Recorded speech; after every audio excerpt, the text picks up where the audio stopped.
Nunca pegou semente, não. Esse é ruim. Ai, vamos lá. Como é que tá parecendo? Já tá. Agora você vai usar. Não pode ficar. Muito fácil.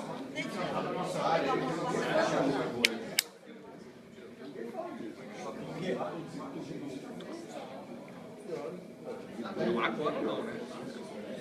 Começando, o pessoal já tá entrando pra começar a bater. Calma, pode esperar mais 2 minutos.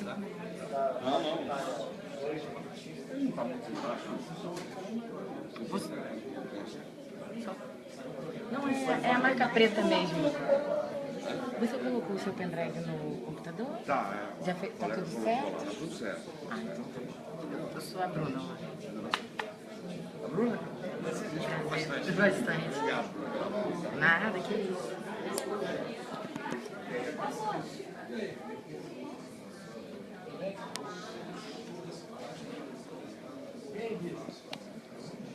Se precisar mais de água quando você estiver dando a palestra,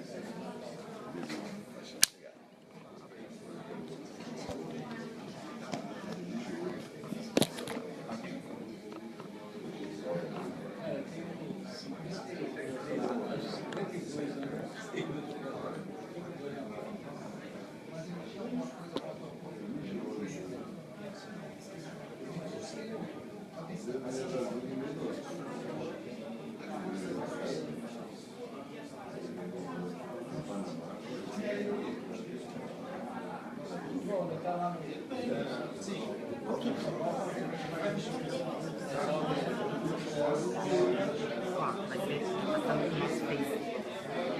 Vai começar a ver o pessoal chegando. ah, é? Tá.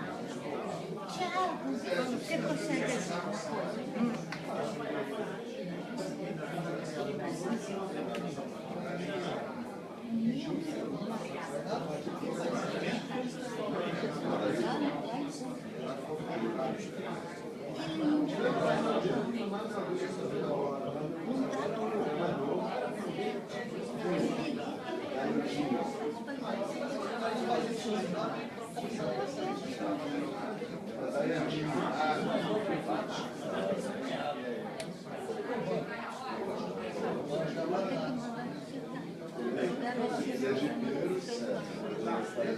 Eu já entrei, assim, por exemplo, essas coisas só nem para chamar, nem vibrar. É mesmo? O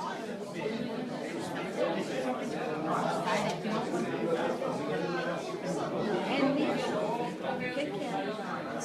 Você está não foi nada difícil. Não, mas quando depois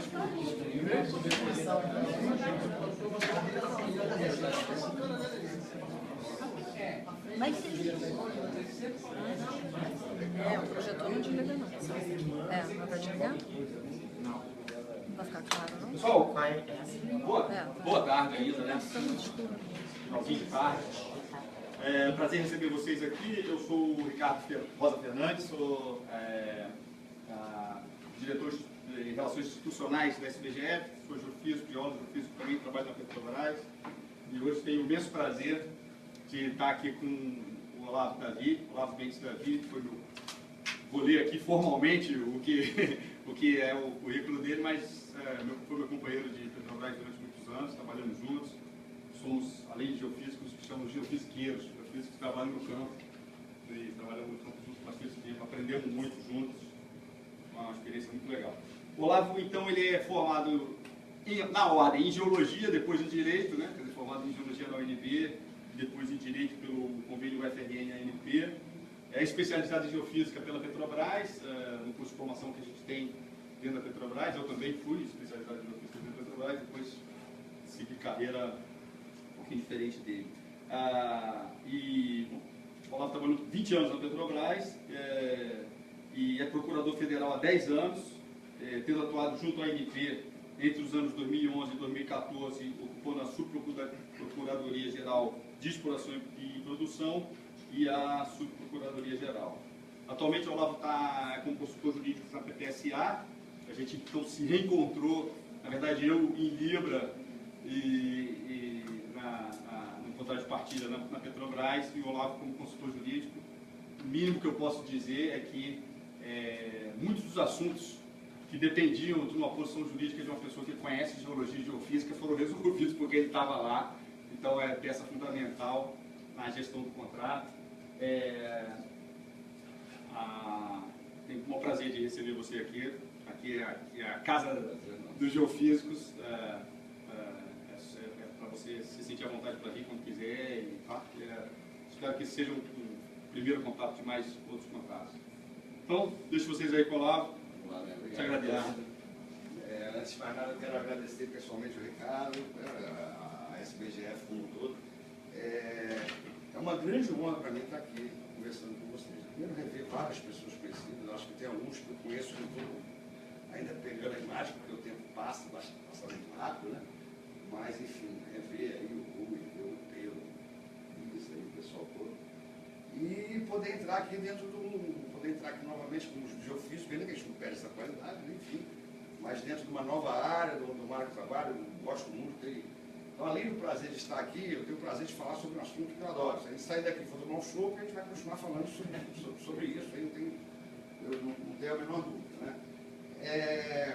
O que eu gostaria de trazer para você é uma ideia do que faz a PPSA.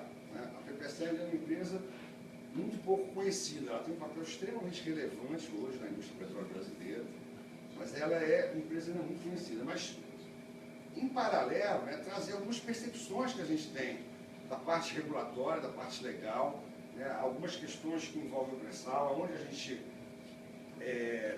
tudo que eu vou colocar aqui, evidentemente, é minha opinião, não vou ficar falando toda hora, é minha opinião, é minha opinião, muita coisa não é posição institucional da PPSA, né, mas a gente analisar alguns problemas, quais são as possíveis soluções, né, como a gente pode fazer para que a nossa indústria volte a crescer, volte a andar no patamar que ela merece, que a nossa geologia, né, especificamente a do pré-sal, ela merece que ande. Tá? Então, agora, o mais informal possível. Tá? Me interrompa a hora que vocês entenderem por bem, por dúvida ou alguma crítica, alguma questão, interrompa, por favor, a hora que quiser. E apenas vou pedir que, se for um assunto que a gente vai abordar na frente, fala, segura um pouquinho que a gente está na frente. Ok? Então vamos lá. Então nós vamos tratar basicamente 3 pontos. Primeiro, uma geral aqui no pré-sal. Conceito, história, muito rápido, que é expectativas, problemas, alternativas. Tá? Depois, o cerne da apresentação, que é o tríplice papel da PPSA, que é a gestão dos contratos de partilha de produção, a representação da União nos acordos de vinculação da produção, né, nos acordos de unitização, envolvendo áreas não contratadas internas à área do pré-sal, e, finalmente, a gestão dos contratos para a comercialização do petróleo e gás natural da União. Todas essas atividades aqui, todas essas atribuições diretamente relacionadas ao pré-sal brasileiro. E, no final, vou fazer comentários, um slide de comentário. Eu vou tentar mostrar para vocês, ou convencer, ou trazer minha posição, do diferente papel de cada entidade dentro da indústria do petróleo brasileira hoje. Né? Há muita confusão no papel da PPSA, da ANP, da própria Petrobras, porque, afinal de contas, são 3 organismos, vamos dizer assim, de uma forma mais geral, estatais que atuam diretamente na indústria do petróleo brasileira, mas que, na minha opinião, cada um tem sua atribuição claramente definida, que essas atribuições não se confundem, tá? Mas não é simples isso. Okay? Então, começando aí no primeiro tópico, não poderia deixar de trazer uma sessão sísmica que para começar a palestra, né? Não poderia deixar de trazer. Então, eu consegui pensar em sessão, e eu vou fazer o quê? Tem que ficar discutindo aqui o pré-sal? Evidentemente que não, né? Tomar uma lavada de vocês.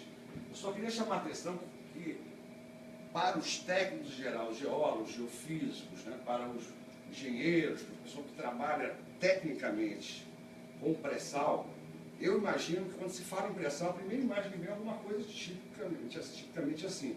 Uma seção, né, que você tem lá todo o contexto geológico do pré-sal, os depósitos evaporísticos aqui no meio, e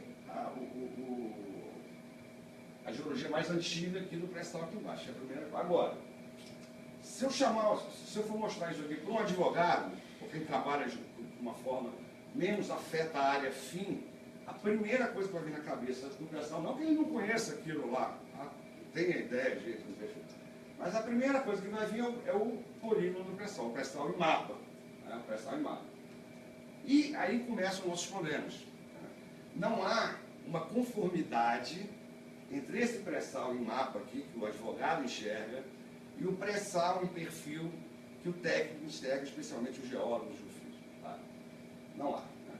Então, só para aproveitar o slide, algumas informações aqui, muito simples aí, do pré-sal, a área do polígono pré-sal são impressionantes 149 mil quilômetros quadrados, uma enormidade. Tá? Nesse polígono, nós temos 42 mil quadrados, 28%, 42 mil quilômetros quadrados, 28%, de áreas concedidas, tá? Desde a segunda rodada, tem rodada zero aqui, os vários campos, tá? Tem segunda rodada, muita coisa aqui, Lula, lá tem sétima rodada, tem uma série de rodadas aí, em regime de concessão preservado por expressa determinação legal. Tá? Nós temos 3.700 quilômetros quadrados, mais ou menos, de seção onerosa, tá? E 1.548, aí precisamente 1.548 quadrados em partilha de produção. Ou seja, dentro do polígono pré-sal nós só temos 1.548 quilômetros quadrados, que é o prospecto de Libra, né? Em partilha de produção. As reservas estimadas, tá? 37 a 46 bilhões de barris recuperados. Isso aqui varia, a gente vê número para tudo que é lado. Reserva do pré-sal ou prospecto do pré-sal ainda é uma coisa que tem um grau de liberdade imensa aí para se falar. Eu tenho um número aqui, como poderia, acho que lá na frente fala, puxando de outra fonte, fala em outro número. Né? E a produção em setembro de 16, né? Quase 1 milhão e 200 milhões de barris por dia de petróleo, 46 milhões de metros cúbicos de gás natural, e que dá em barris de petróleo equivalente em torno de 1,5 milhão. Tá? Não sei se vocês repararam aqui, mas aqui eu já fiz uma confusão tremenda. Aqui. Vou botar por isso. Eu estou misturando aqui o pré-sal em mapa, e aqui eu estou falando de reservas e produção do pré-sal em seção. Tá? Se eu for falar se eu fosse ser fiel aqui à figura, eu teria que somar aqui a produção do pré-sal e do pós-sal. Porque eu estou falando aqui do pré-sal em mapa, desse polígono aqui de 149 mil quilômetros quadrados. Isso é claro para todo mundo. Mas veja que a confusão já começa aí. Tá? Então vamos supor que os nossos amigos aí, geólogos, geofísicos, engenheiros e advogados, eles resolvam definir o que é pré-sal. Né? Perguntar, defina por favor o pré-sal. Afinal, o que é o pré-sal? Aí surgem duas respostas. Como está misturando geofísico, geólogo e advogado, vão surgir umas 40 respostas diferentes. Né? E se a gente sumarizar elas, vão sair em duas aqui. Uma província geológica situada abaixo de uma camada de depósitos evaporísticos, formados aproximadamente 120 milhões de anos, como resultado de movimentos tectônicos que culminaram com a separação continental da América do Sul e África. Definição razoável, não muito técnica, mas uma definição razoável do que é o pré-sal, ou um prisma vertical de profundidade determinada, cuja projeção horizontal é um polígono, tá? Com coordenadas definidas pela lei número 1235 de 2010, com uma área aproximada de 150 mil km². Essa aqui é uma definição legal, não dá para fugir. Mas olha só como é que o negócio é confuso. Isso é um prisma vertical, né? Então não é uma área, certo? É um volume. Né? Mas aí a área é de 150 mil km². A gente fala a área do pré-sal, quando na verdade é um volume do pré-sal. Quem tem muita experiência já com esse negócio, transita por isso muito bem. Mas isso não é comum, né? É mais ou menos como a gente vê o leigo lá dizendo que alguém descobriu um poço de petróleo. Né? Imagina o cara está andando no meio da... Igual um poço de petróleo, alguém descobriu um poço de petróleo. Isso confunde muito as pessoas. Agora, essas definições estão corretas? Absolutamente corretas. Absolutamente corretas. Isso aqui, agora eu chamo e venho chamando já de alguns anos, né?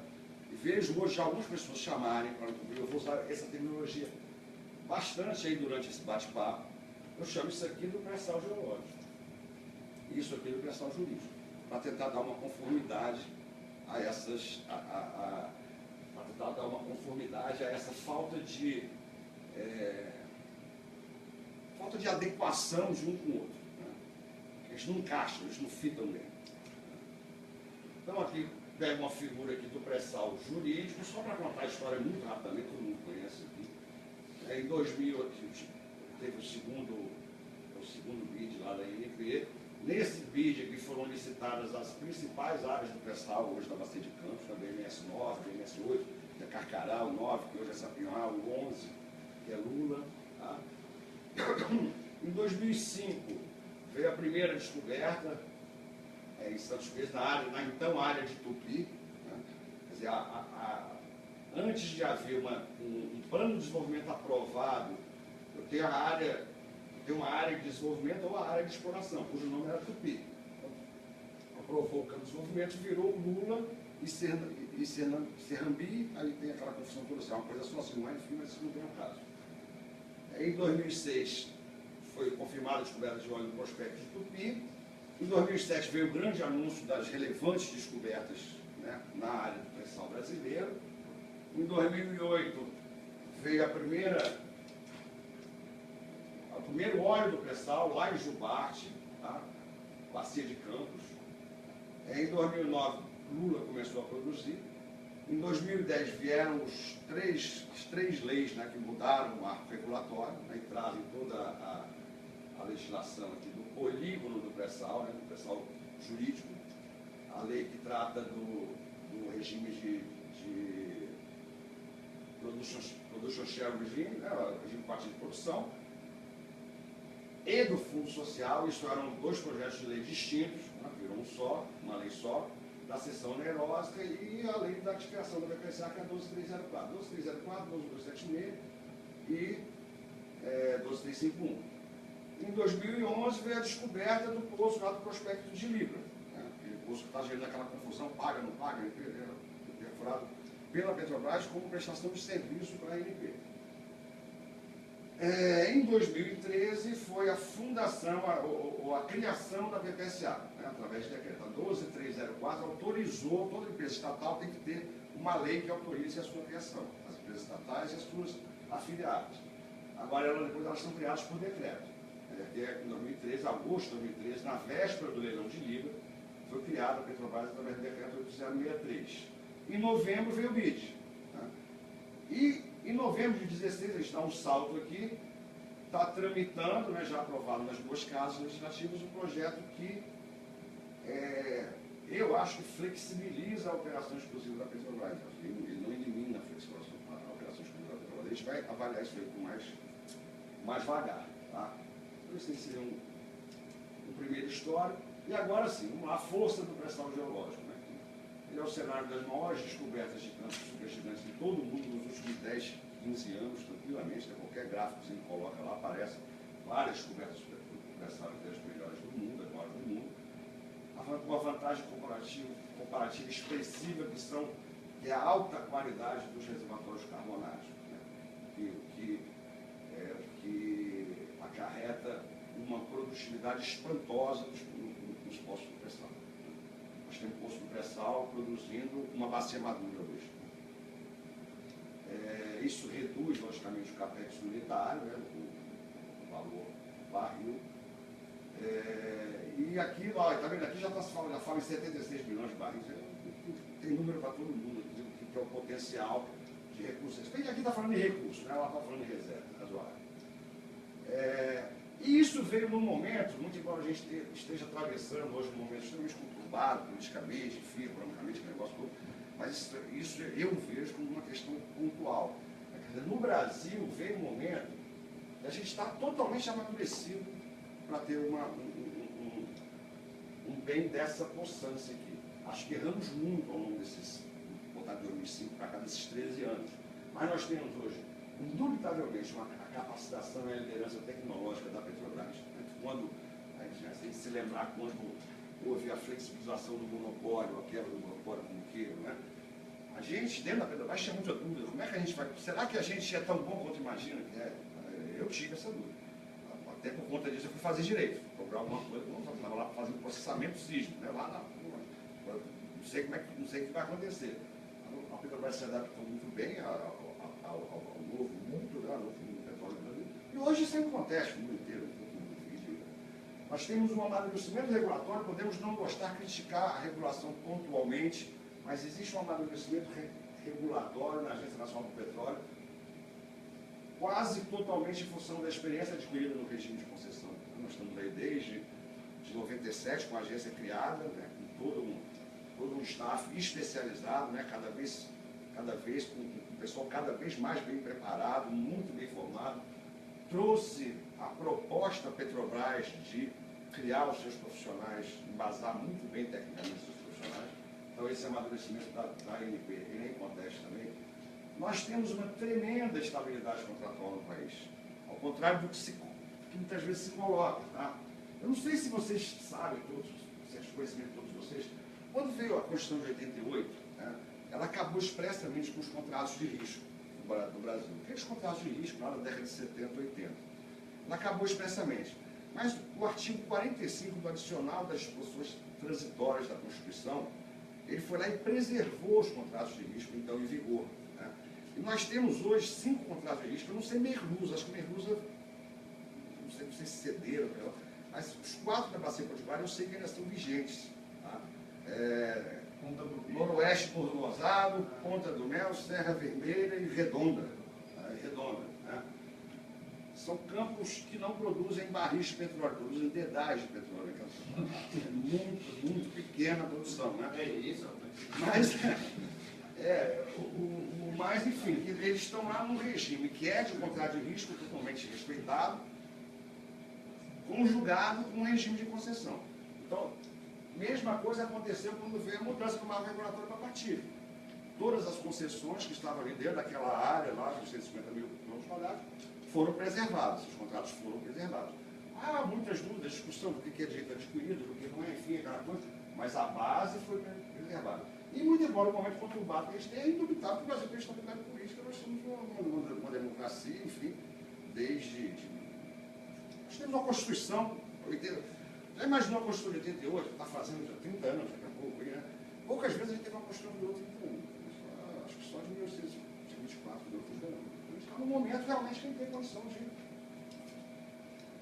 Ainda, a respeito da força aqui, eu peguei dados da ANP aqui de setembro, tá? Do Boletim de Produção de Petróleo e Gás. Os 20 maiores poços não, 20 poços mais produtivos estão todos dentro do pré-sal. A grande maioria em Santos e Jubarte aqui. E olha, os 20 maiores, a produção do 20º é 32 mil barris por dia. E a gente vem aqui até 41 mil barris por dia. E esse gráfico aqui é muito interessante para quem conhece o ACF, que é o Antônio Cláudio Ferreira, Antônio Cláudio Fonseca, né? O velho, né? Eu achei muito interessante esse gráfico que ele fez. Ele pegou aqui, fez uma curva de uma produção fixa de 25 mil barris por dia. Aí ele jogou no tempo, né? Meses em produção. Tá? E fez uma outra curva, outra envoltória aqui, com 45 mil quilômetros, 45 mil barris de petróleo barris por dia. E aqui jogou vários poços de pressão. O que mais impressiona, né, além de quase todos, tem esse aqui, acho que é o poço mais produtivo hoje, é o Issapião, acho que esse 7 aqui. O que mais impressiona aqui nessa curva, além dessa altíssima produtividade, é o tempo que está produzindo nesse nível. Se pegar aqui o poço de Lula, aqui, o RJS 646, já está lá com 5 anos de produção, não chegou uma gota de água ainda, e continua produzindo aí dentro, aqui, nós devemos estar aqui na faixa dos 30 mil por dia, né? Mesma coisa aqui com o Lula 2. O Jubarte, lá, aquele primeiro lá, continua produzindo com produtividade extrema. Né? Então nós temos realmente uma província geológica de excelente nível. Eu acho que isso hoje é indiscutível. Agora, aí começa aquela confusão. Nem tudo que é pré-sal é pré-sal. Além disso, nem tudo que é pré-sal é pré-sal. Então, não dá para entender nada, né? Mas então, o que a gente quer colocar aqui? Vamos avançar nisso aqui. Ó, primeiro, o que é a definição desse polígono que ficou muito ruim aqui, mas dá para ver em azul um pouquinho mais escuro aqui, o nosso polígono pré-sal. Essa definição está aqui no artigo 2º, inciso 4º, da Lei 12.351. Isso aqui, isso é chamado área do pré-sal. Área do pré-sal. Tá vendo? Aí volta a dizer, região do subsolo formada por um prisma vertical. Então, área não é, né? Mas vamos lá. Superemos isso. de profundidade indeterminada com superfície poligonal definida pelas coordenadas geográficas de seu vértice estabelecidos no anexo dessa lei. Então, lá na lei 12.351 tem um anexo que traz os vértices aqui do polígono pré-sal. Bem como outras regiões que devem ser delimitadas em atos do Poder Executivo. Então, ó, eu posso fazer mais pré-sal por aí com um mero decreto, não preciso alterar a lei, tá? De acordo com a evolução do conhecimento geológico. Tá? Então, essa aqui é a definição do nosso pré-sal jurídico. Né? E aqui eu tenho uma outra definição, lá no artigo 6º, inciso 13 da Lei 9.478, que é a definição de bloco.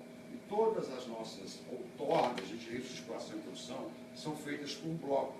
Tá? Estou apresentando aqui problemas para vocês, problemas que têm caminhos para serem superados, né? Mas que tem que se atacar, vamos lá, por quem realmente entende a indústria. Não adianta você sair mudando lei, se você não pegar. Então, a definição de bloco, hoje ela é um problema, porque a definição de bloco é parte de uma bacia sedimentar formada por um prisma vertical de profundidade determinada, com superfície poligonal definida pelas coordenadas geográficas de seu vértice, onde são desenvolvidas atividades de exploração ou produção de petróleo e gás natural. Então, o bloco é uma unidade com profundidade determinada. Eu não posso hoje, na lei, seccionar bloco. Tá? Se eu pegar as origens aí da moderna indústria do petróleo, ela está, logicamente, lá na metade do século XIX, nos Estados Unidos, lá, descobertas de Drake, Três Marcos, tudo aquilo. Nos Estados Unidos, por haver um regime minerário totalmente distinto do nosso, quase que único no mundo, a propriedade dos recursos de superfície é do proprietário do solo. Então não existe isso. Tá? Cada horizonte em subsuperfície é um ativo divisível. Isso é uma confusão do diabo. Mas funciona, sei lá como funciona. Não é uma pergunta que tem que trazer isso para cá. É uma confusão dos diabos, porque você imagina, o cara esquece que isso aqui é offshore, tudo, mas imagina que o cara tem essa propriedade aqui, né? Essa propriedade. Então, começou um dia, ele tinha todo o seu subsolo e os recursos minerais presentes no subsolo.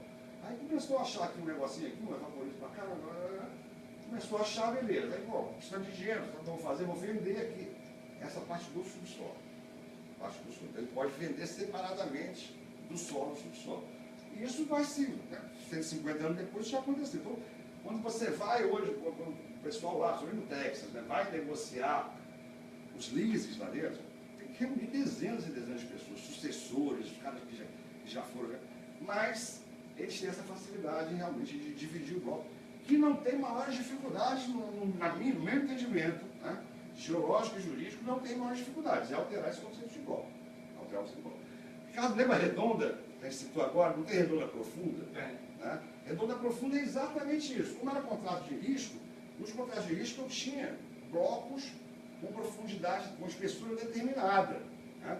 Então tem um campo de redonda, a Petrobras foi lá e furou embaixo, no mesmo espaço, ela furou, mas embaixo descobriu redonda profunda, um campo bem melhor. Né? Na época era um campo bem melhor. E, tranquilo, convivem até hoje os dois campos, até onde eu sei, os dois estão produzindo até hoje. Não é uma coisa...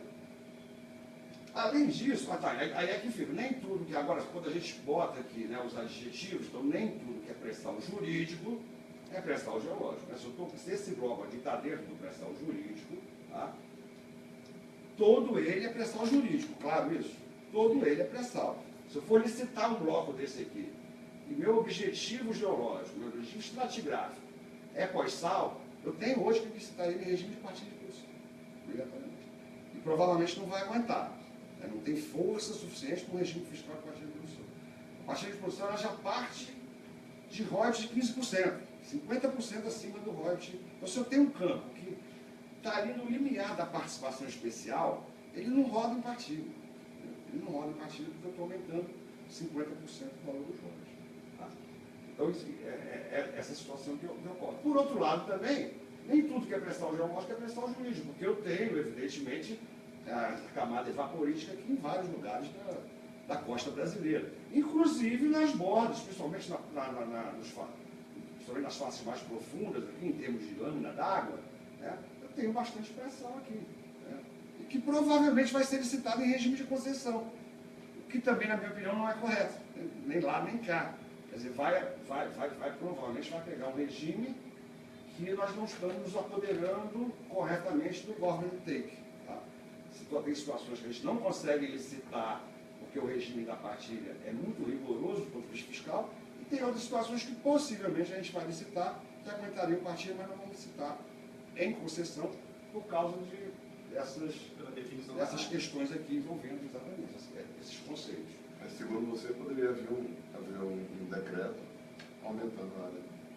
Poderia. Pressal jurídica. Para aumentar a área do pessoal, isso poderia ser feito por decreto.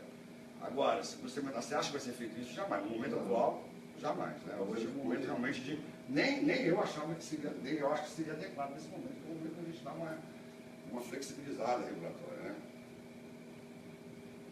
Eu acho mesmo, porque eu vou te falar agora. Além isso aqui também traz uma outra confusão.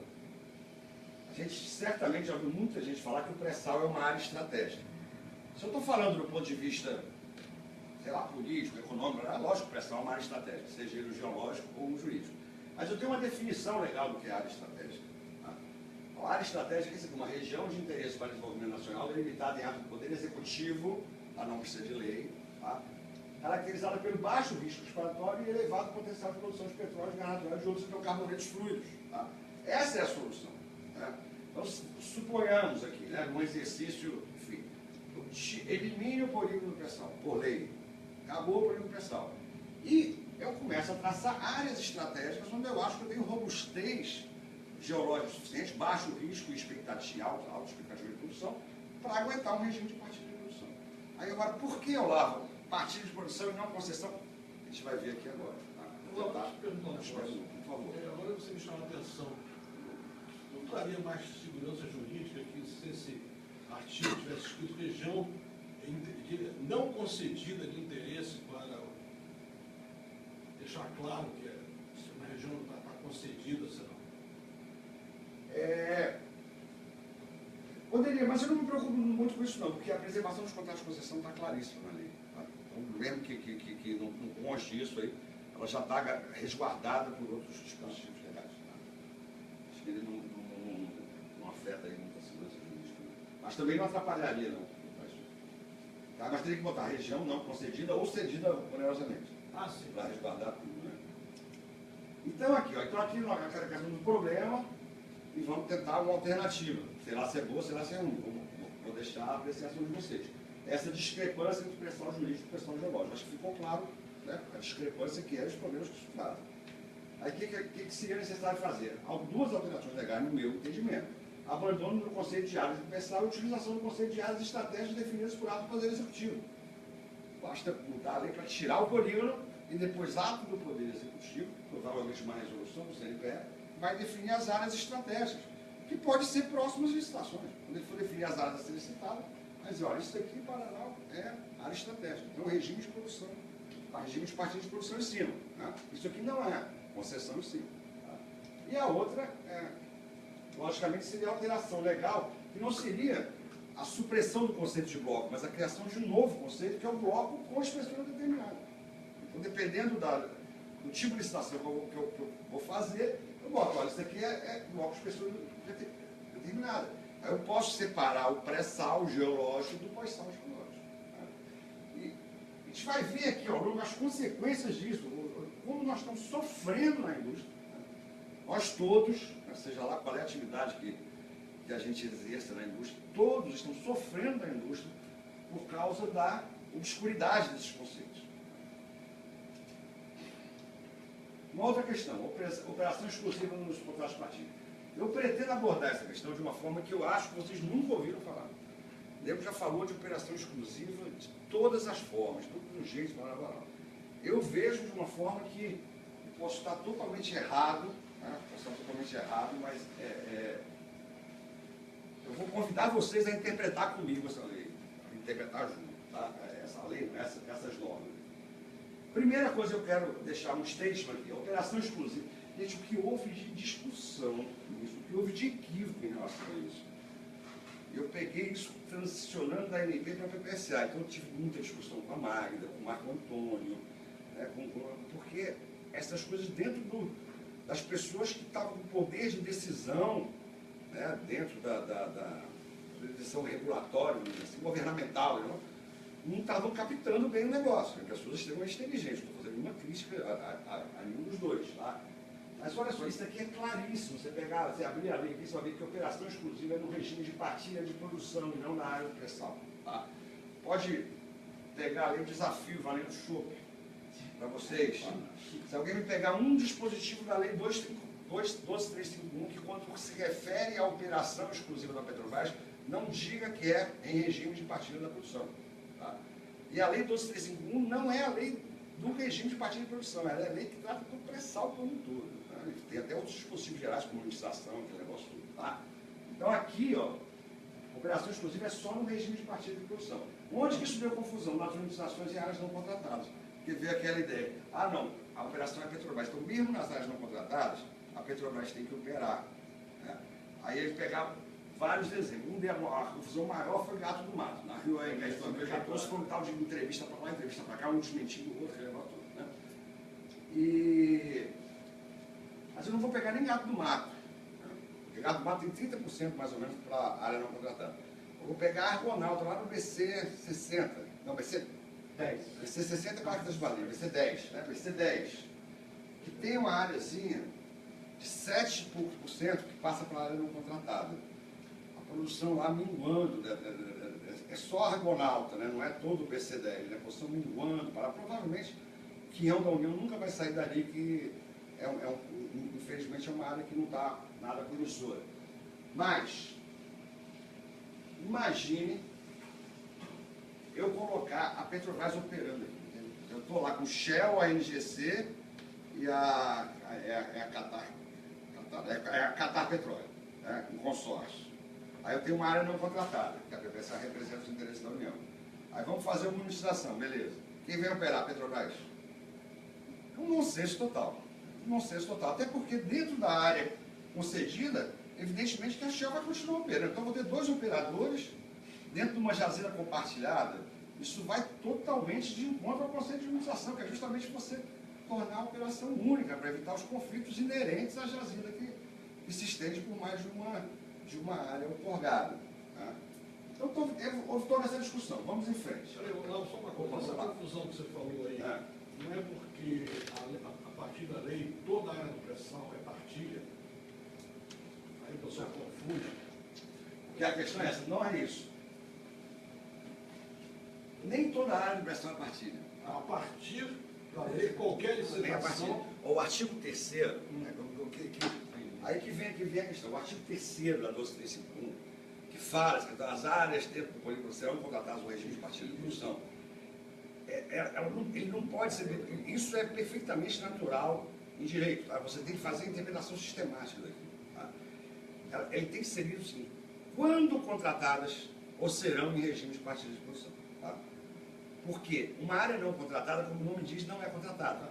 Então ela não está em regime de partilha de produção. É exatamente as discussões que a gente teve. Então, na área não contratada, como quem representa a PPSA, que é uma empresa a quem é vedada a operação, é uma empresa de gestão, né, a quem é vedada a operação, evidentemente que o operador tem que ser um operador da área adjacente, contratado. Agora, quando contratar esta área, tá, indubitavelmente ela vai ser em regime de partilha. Que é o que vai acontecer agora nas licitações das áreas monetizadas. Tá? Vem em regime de partilha. Que é um negócio. Meu Deus, que confusão que é isso. Eu tenho uma área, então pega essa pinhoca, assim, né, que vai a leilão. Eu tenho uma área lá que está em concessão, BNS9, Baral, produzindo já um bocado de tempo, postos extremamente rentáveis, né, com produção altíssima, lá. Aí eu vou colocar meio que em volta de um envoltório ali, numa área em partilha. Como é que vai fazer? Vai controlar os custos, ali, vai mudar o que é contrato? Eu acho que a solução é mais simples do que todo mundo imagina.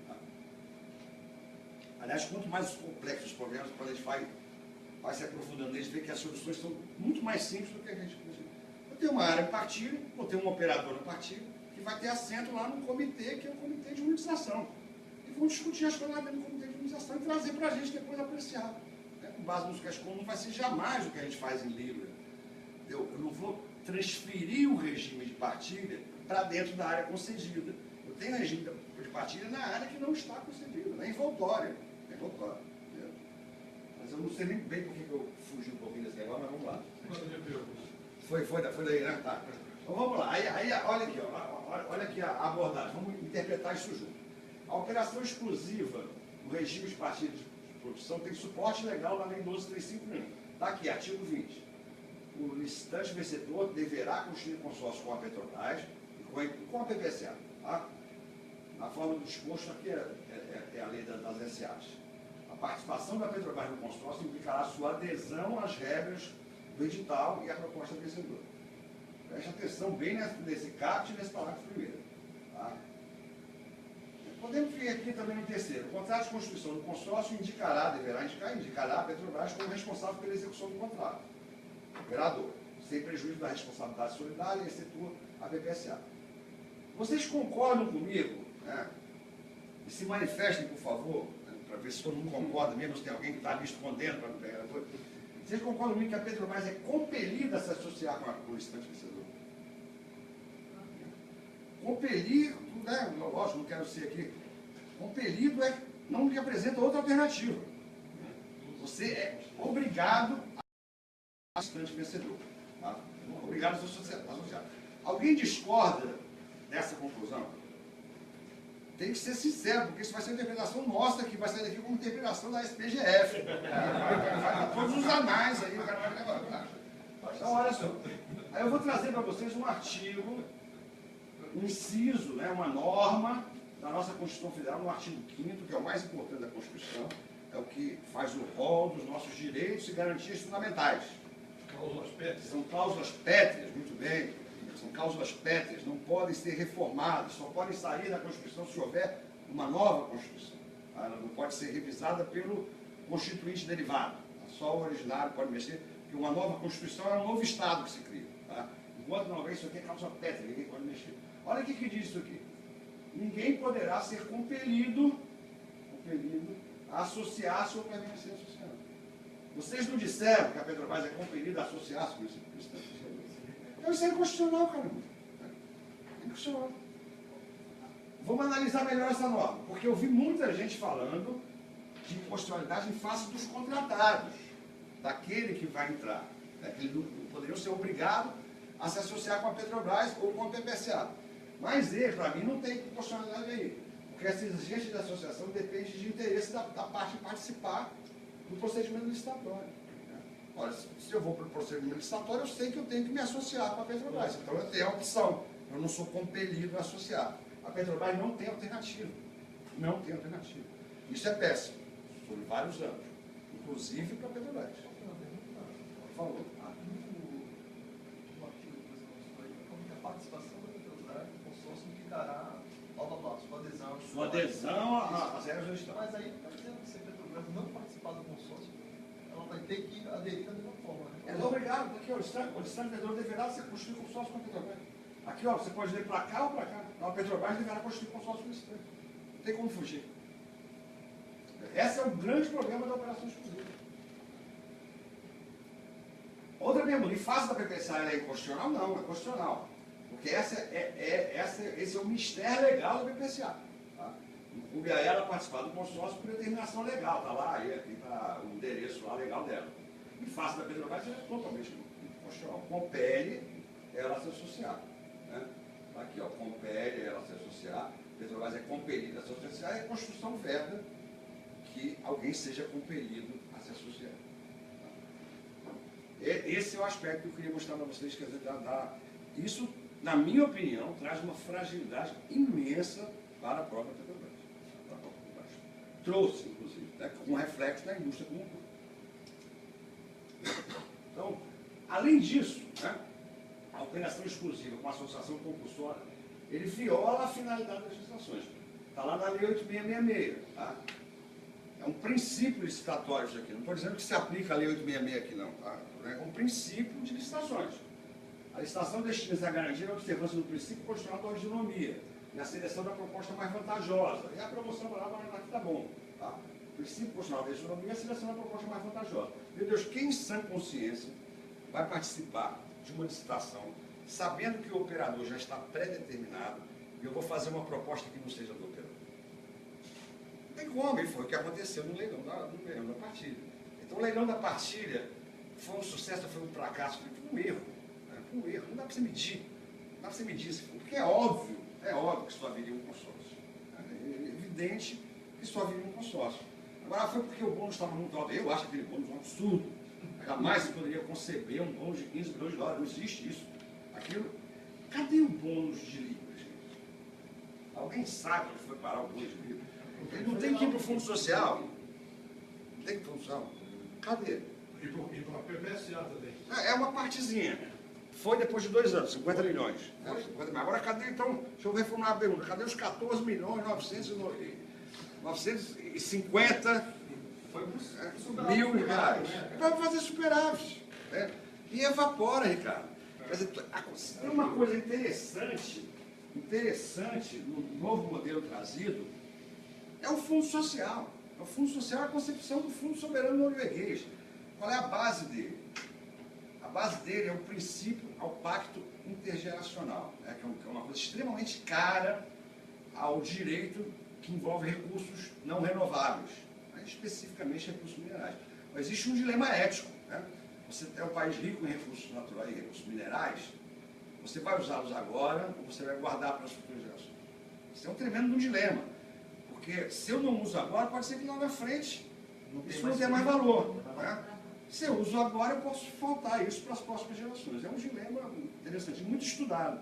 O Fundo Social, né, assim como o Fundo Soberano na Noruega, é uma forma de contornar isso, porque ele diz, olha, pega as receitas e joga aqui dentro desse fundo. Aplica. Esse dinheiro, inclusive, pode aplicar até investimentos no pré-sal. O artigo 6 está falando isso.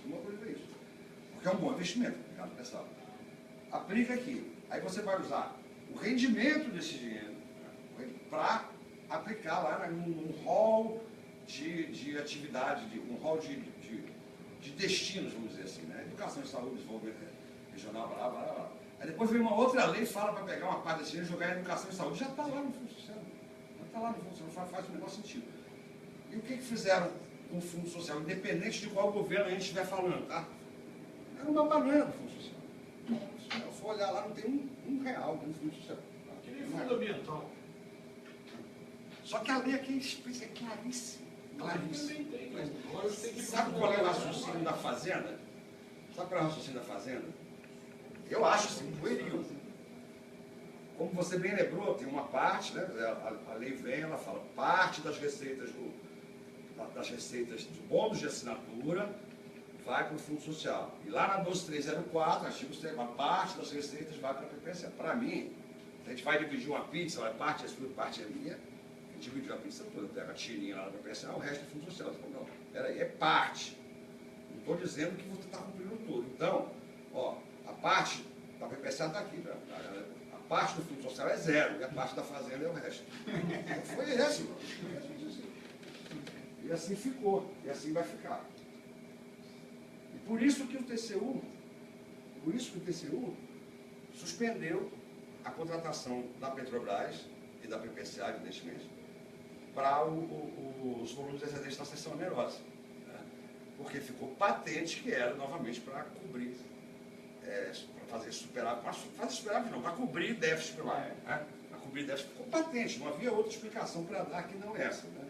E aí está suspenso lá, não se fala, mas hoje virou um outro imbróglio que vai ter que ser resolvido, porque tem muito petróleo lá, né? Esse excedente da seção onerosa é muita coisa. Né? Então tá, então vamos lá, problema, quais são as alternativas? Então eu estou aqui, a inconstitucionalidade do artigo 20 da lei 12.351, olha, aqui eu estou falando é minha opinião, a nossa, porque vocês estão concordando. Nossa opinião, não é um statement, tá? E a violação do princípio da isonomia dos licitantes e da seleção da proporcionalidade da Jota. A solução, parte dela, vem do projeto 4567 de 2016, tá? Que eu gosto desse projeto, não gosto do autor do projeto, não gosto do projeto, não tem nada a ver com a outra, né? Então, olha, ó, projeto 4567 de 2016, que está aprovado nas duas casas, encaminhado à sanção. Então, permanece a possibilidade, ele abriu uma outra opção, permanece primeiro a possibilidade de contratação direta da Petrobras, os 100%, que seria um consórcio Petrobras-PPSA, tá? Depois, ele deu um direito de preferência para a Petrobras. Obrigatório. Tá? Então, toda licitação de área de pressão ou área de estratégia, primeiro você tem que perguntar à Petrobras se ela quer participar. Se a Petrobras quiser participar, ela tem que ter participação mínima de 30% e assumir a operação. Tá lá, o projeto tem meia página. Está claro aí para ver. Agora, nessa situação, para mim, permanecem os questionamentos anteriores. Tá? Esses questionamentos que a gente vem fazendo sobre constitucionalidade, negócio todo. E a outra possibilidade de operação por outras International Oil Companies, independentemente da participação da Petrobras no consórcio. Pode até participar como um operador. Né? Abrir, então, aqui, caminhando aí alguma solução para essa questão. Isso que passou agora. Isso. Olha Ela está para sanção, tá? Ainda não é o projeto certo. Esse projeto está para sanção presidencial. Muito bem. Agora eu quero fazer um passeio com vocês pelas licitações aqui. Ó.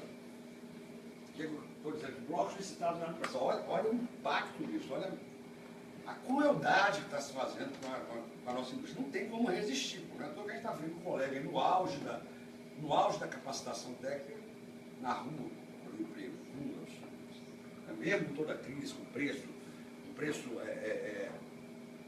diminuído, vamos dizer assim, negócio. Inconcebível a gente pensar que o Brasil fosse estar numa situação dessa, no pleno ano de 2016, tendo havido essas descobertas lá em 2005, 2006, 2007. Totalmente inconcebível. Mas olha o que aconteceu. Desde a primeira rodada. Na rodada zero, não vou falar porque foi a outorga dos campos já em produção e das áreas exploratórias do trabalho. Mas na primeira, eu me dei o trabalho aqui. Se pegar na primeira, se pegar quantas áreas foram ofertadas da bacia de campos? É mais do que 6, mas eu tentei colocar aqui só as áreas que estariam dentro do polígono pré-sal. Tá? Posso ter errado uma coisa ou outra, mas eu tentei fazer isso aqui no olhômetro. Assim. Então aqui teve 6 na segunda, aí eu já botei Campos e Santos, 4 e 5, 8 e 13, 3 e 5, 6 e 20, mas lembra que da quinta para frente os bloquinhos ficaram menores, né? Mas enfim, sempre teve bloco ofertado. Não botei os blocos foram bidados, não, mas nós sempre ofertamos blocos nas bacias de Campos e Santos. É o nosso filé até então, que hoje é o nosso contrafilé. Né? Até a 7ª. Na 8ª, houve aquele embrolho, a rodada foi suspensa por liminar judicial e posteriormente foi cancelada. Nessa rodada não existe mais com resolução do CNPE. Tá? Então esses 21 aqui não valeram. Essa rodada, quando começou, quem se lembra aqui em 2006, essa rodada, quando tinha acabado de ser Eletrobras, quando eu sei Eletrobras, eu acompanhei. Essa rodada, quando começou, as primeiras áreas a serem licitadas foram o setor da bacia de Santos. Arrecadou 500 e poucos milhões de... Foi a ele que pagou uma fortuna. Exatamente, a Enab pagou uma fortuna num bloco lá que ela brigou até esses dias, tá? Por esse bloco. Então, tinha 500 e tantos milhões de bônus. A maior arrecadação de bônus que já teve foi na 11ª rodada, que chegou a 2 milhões e 700, 2 bi 700, alguma coisa, tá? Então aqui já estava aquele negócio, ia ser um estouro isso aqui. Aí não foi decisão governamental, foi decisão judicial. Tá? E não foi nem por questões relacionadas ao pré-sal. Foi a questão de limitar o número de blocos por operador. Foi aquela ideia que foi para as bacias onshore primeiro, né? E aí aqui na 8ª rodada espalharam e ir para todas as bacias. Na 9ª rodada, foram tirados 41 blocos que estavam dentro do pré-sal. A famosa reunião do Estrela com Lula, né, que está muito bem narrada lá no livro, naquela biografia do Dwight, que lá fala, conta ali com precioso, não sei, enfim, até que ponto é verdade ou não, mas que ocorreu, lá e o Lula falou, se é assim, então, que se lasca o mercado, não, pois esses termos, se lasca o mercado, nós vamos tirar os blocos. Né? E tirou os 41 blocos. Não fazer nenhuma avaliação, que eu acho que na época talvez fosse certo ter feito isso mesmo. Né? O que não podia fazer é isso aqui. Aí veio a 10ª rodada, foi uma rodada basicamente onshore, para tudo, sem razão nenhuma, né? Porque a gente está ali com todas as nossas concessões ali prontas para rodarem em licitação, para sem razão nenhuma. Em 2013 faz a 11ª na margem equatorial, também sem bloco ofertado na área do pré-sal. Faz a 12ª, aquela do gás, também sem bloco ofertado no pré-sal. Vem a primeira partida de 2013 só na bacia de Santos. Vem a 13ª, também sem qualquer bloco em Santos e Campos. Então, além de Libra, né, a última área arrematada na área do pré-sal jurídico, né, no polígono, foi em 2005. Em 2005, quer dizer, toda a... nunca teve, então. Do pré-sal jurídico eu estou falando. Né? Não teve antes, visando pós-sal, visando pós-sal geológico. Né? Então, desde 2005 que a gente não oferece um bloco bloco sequer nessa área de 150 mil quilômetros quadrados. Como é que pode uma indústria funcionar? Como é que você pode querer conteúdo local se você não deu trabalho para os fornecedores nacionais, saindo totalmente da discussão ideológica de conteúdo local, saindo totalmente de afastando. Como você pode querer conteúdo local hoje se você mesmo, governo, não deu as condições para que a indústria prosseguisse o seu caminho natural, prosseguisse o seu curso natural? Ah, vamos parar para pensar no mar, tudo bem. Agora, por que parar tudo aqui em 2008 a 2013 sem licitação? Isso tudo aqui. Ó. Então, mesmo para a próxima rodada, não há perspectivas para a segunda rodada de partida de licitação de novas áreas internas ao pessoal jurídico, que não aquelas 4 com AIPs. Essas áreas de AIP, tirando Carcará, são áreas que não têm grandes atratividades. É muito pouco. Sapinhoá é 3,7% da área de Sapinhoá. Gato do Mato é um prospecto que roda muito diferente. Eu acho que não vai rodar em partilha, Gato do Mato. Tem Tartaruga, que é uma área de pós-sal, lá dentro do pré-sal jurídico, mas é uma área de pós-sal, que vai para a partilha. Entendeu? Ainda que apareça, a gente acha que vai aparecer, mas isso não tem lá essas atratividades. Eu não sei de onde o IPP tira que tem aí, não sei o que, 20 bilhões de investimento para fazer. Não tem. Tem Carcará, que é muito bom a área de exploração. Ali vai dar coisa boa, a não ser que queiram botar de novo bônus bilionários. Né? Aí nós vamos ficar com excedente de óleo desse tamanho. Aqui no fundo é o que importa. Então nós temos aí 13 anos sem ocorrência de estação na bacia de Campos. 13 anos, nossa velha bacia de Campos. Cheio de área para licitar. Em regime de concessão, pós-sal. Algumas no pré-sal, tudo bem. Mas a maioria em regime de concessão. Não consegue licitar porque ela não roda. Ela não roda economicamente. Aí mais um problema, então, a ausência de cronograma de licitações regulares e periódicas. Inviabilidade de licitação de ativos com potencial para o pós-sal geológico inseridos no pré-sal jurídico. Novamente é a questão. As soluções são aquelas mesmas. Uma decisão primeira, uma decisão política, retomando a periodicidade das licitações. Está se falando que vai acontecer isso, mas eu não consigo ver realmente. Vai fazer então licitação de partilha agora, por que não pega umas áreas lá que tem Saturno, não sei, Três Marias, áreas interessantes sob o ponto de vista exploratório? Será que a gente vai esperar para fazer partilha sempre quando já tiver poço lá, já tiver garantido que tem produção? Não é isso, é baixo risco, não é ausência de risco. Né? Você quer baixo risco, não ausência de risco. E não bota logo, não sei, não tenho uma ideia. Enfim. E aí as alterações legais, aquelas mesmas alterações legais que a gente começou lá atrás. Tá? Bom, essas eram as considerações iniciais aí, que eu sei que elas pegam muito mais do que a metade da apresentação. Não se preocupe que ele não vai ficar aqui. Mas enfim, eu acho que são questões bem interessantes que não são muito pensadas, assim, que eu quis trazer aqui para compartilhar com vocês. E agora sim, o trilho espacial para pensar, a gestão dos contratos de partilha de produção. Vamos começar pela gestão dos contratos de partilha de produção. Então vamos lá atrás, né? Descoberta aquela foto lá que todo mundo conhece, lá o poço descobridor do Drake, né? Marca da indústria moderna, tal. Então, primeiro vamos definir o que é um regime de exploração de produção. Nada mais é do que a maneira pela qual o Estado ordena as atividades de sua indústria de petróleo e fixa as diretrizes que vão regular sua relação jurídico-fiscal com aqueles caras que vão deter os direitos de exploração de produção. Simples. Isso aqui é uma coisa fantástica que garimpei isso aqui há alguns anos. Isso aqui é o primeiro contrato de leasing agreement para petróleo no mundo. Um contrato que permitiu o Drake furar lá o poço, lá, com a companhia que ele tinha lá, que eu me esqueço o nome agora. Tá? E ele fala aqui nessa meia lauda aqui, o que a gente gasta hoje umas 300 páginas para fazer um contrato. Questões básicas aí, então aí. Lógico que as complexidades hoje são muito maiores, né? Isso é uma brincadeira. Né? Mas basicamente aqui ele autoriza, né, aquelas áreas sob lease, né, a perfurar, escavar, minerar, enfim, procurar e obter petróleo, água salgada, carvão, qualquer outro material existente no subsolo dessas terras. Estabelece aqui o prazo, um prazo de 15 anos com possibilidade de renovação.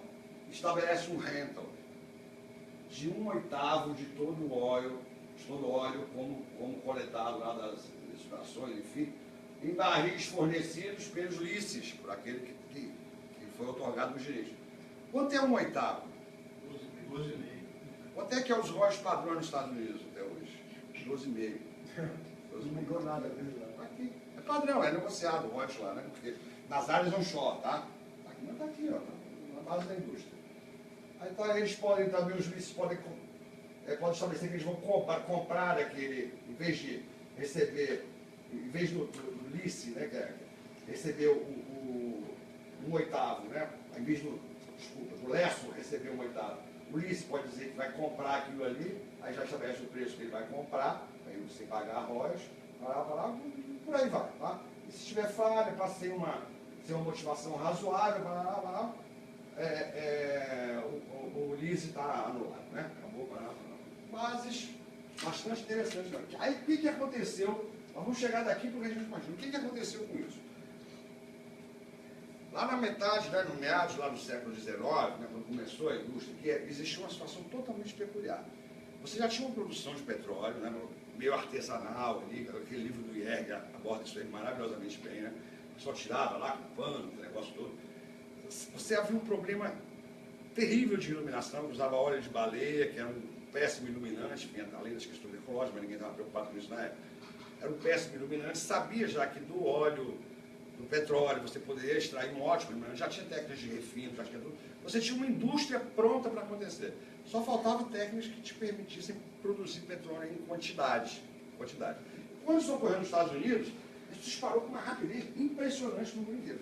Eles pegaram a variação de preço do petróleo nos primeiros anos ali, é uma coisa de louco, né?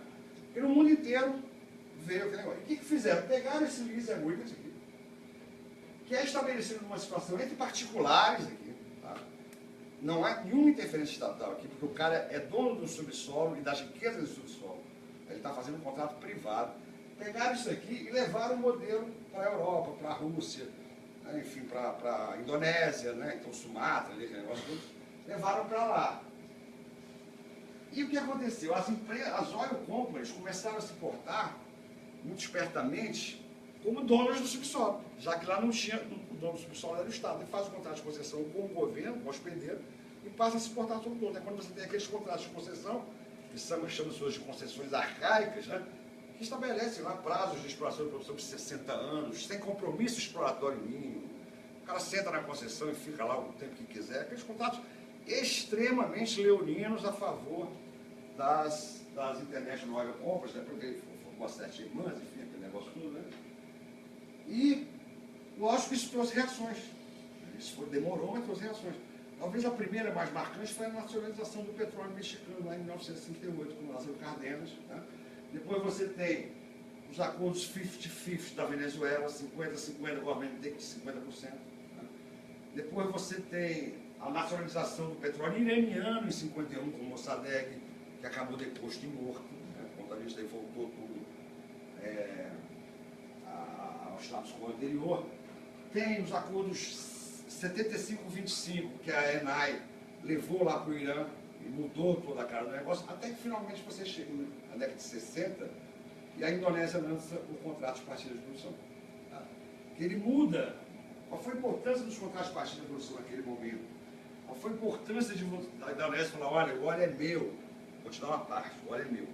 Porque toda a comercialização era monopolizada pelas 7 irmãs, pelos grandes conglomerados. E eles mandavam nos preços. Monopolizavam, mandavam nos preços. Todo o petróleo produzido era comercializado por eles. Quem definia o preço do petróleo eram as 7 irmãs. Isso foi assim por anos e anos. Pegar, tem um gráfico aí que você mostra. O preço do petróleo ficou estável durante 60, 70 anos. Né? Porque é elas que determinavam o preço. Aí nós falamos, não, esse petróleo aqui é meu, vou fazer o que eu quiser com ele. Posso até te passar, se eu não tiver know-how para fazer a conversão, mas o petróleo é meu, ele não é seu. Essa foi a grande mudança no contrato de partilha. Isso tem muita importância hoje.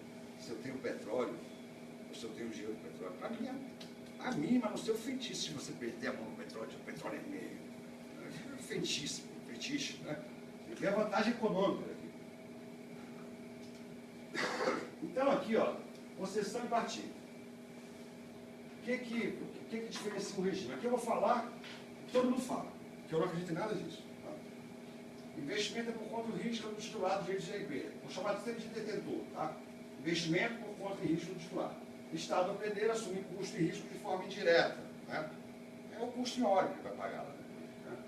Aquisição originária do petróleo e gás pelo detentor após o plano de medição.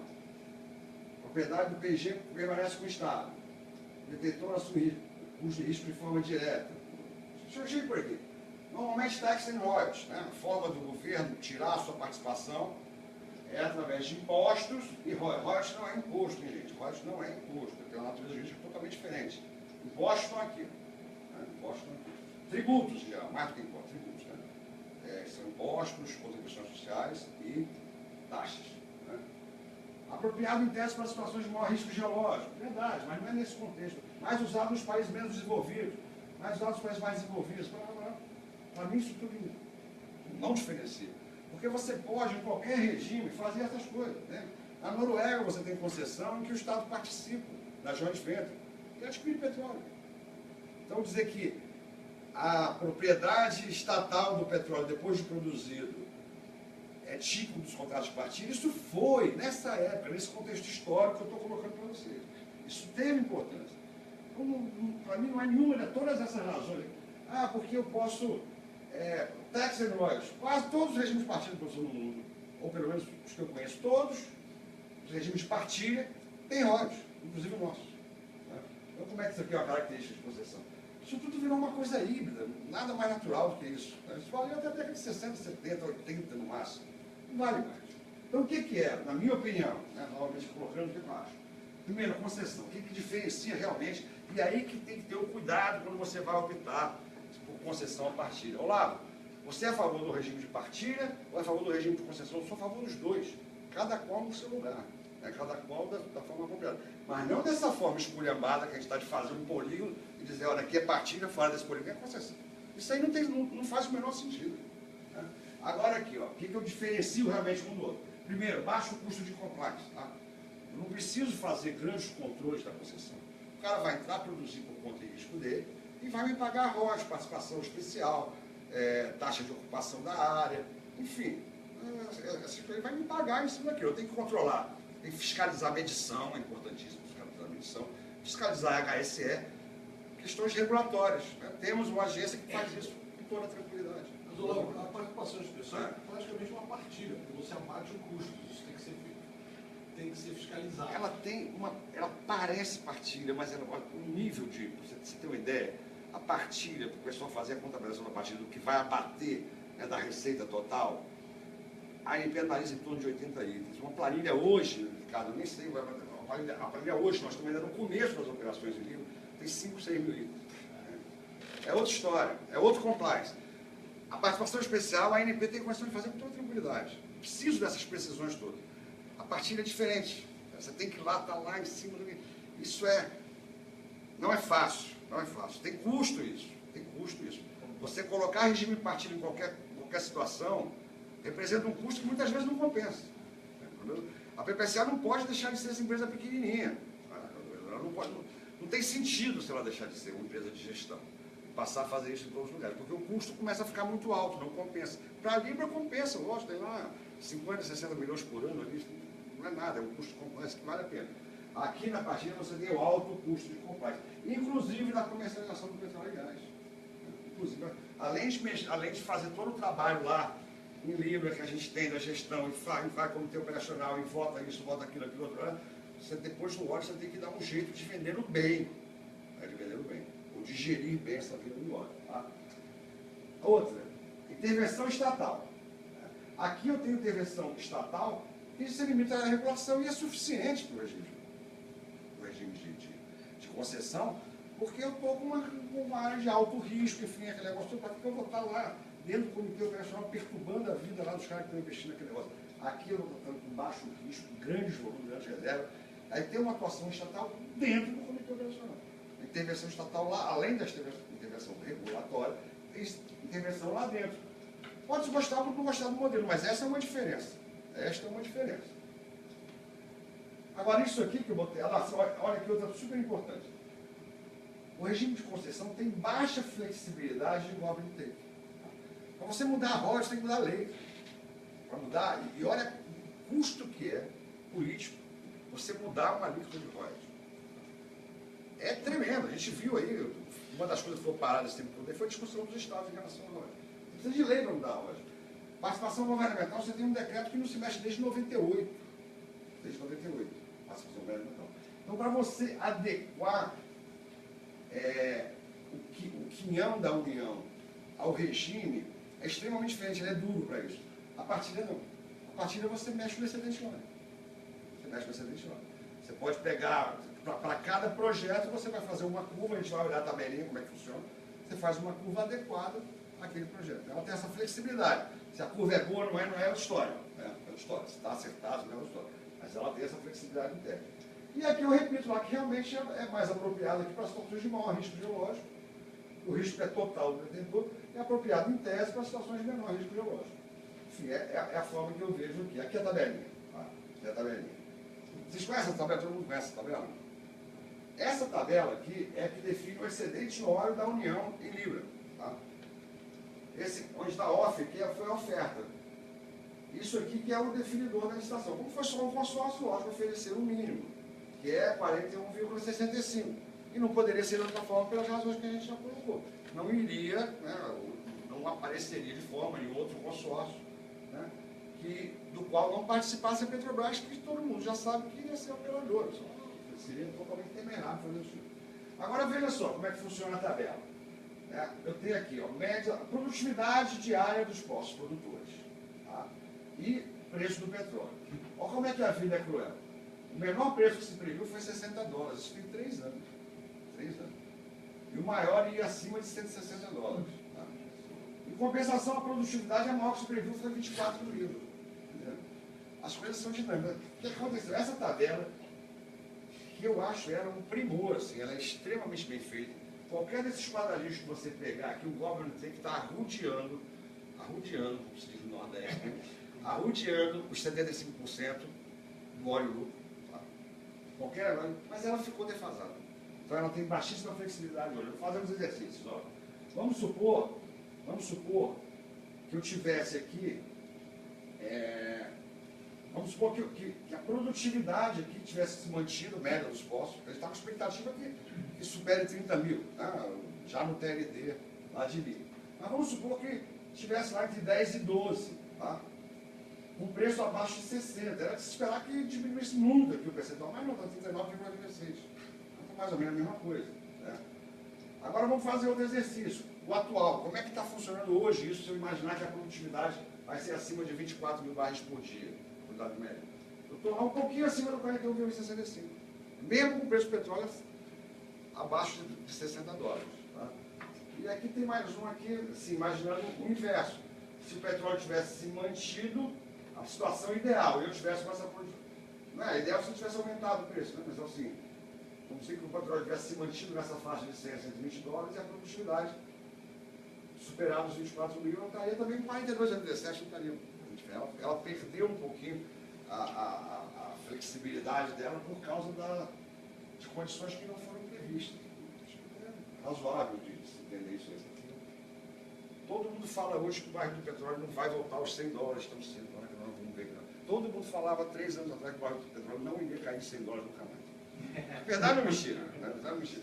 Então, eu leio pra caramba sobre essas coisas, assim, gosto de ver as previsões, mas não acredito em nenhum. Por mais curada que seja aquele negócio, eu acho que isso é uma coisa totalmente imprevisível.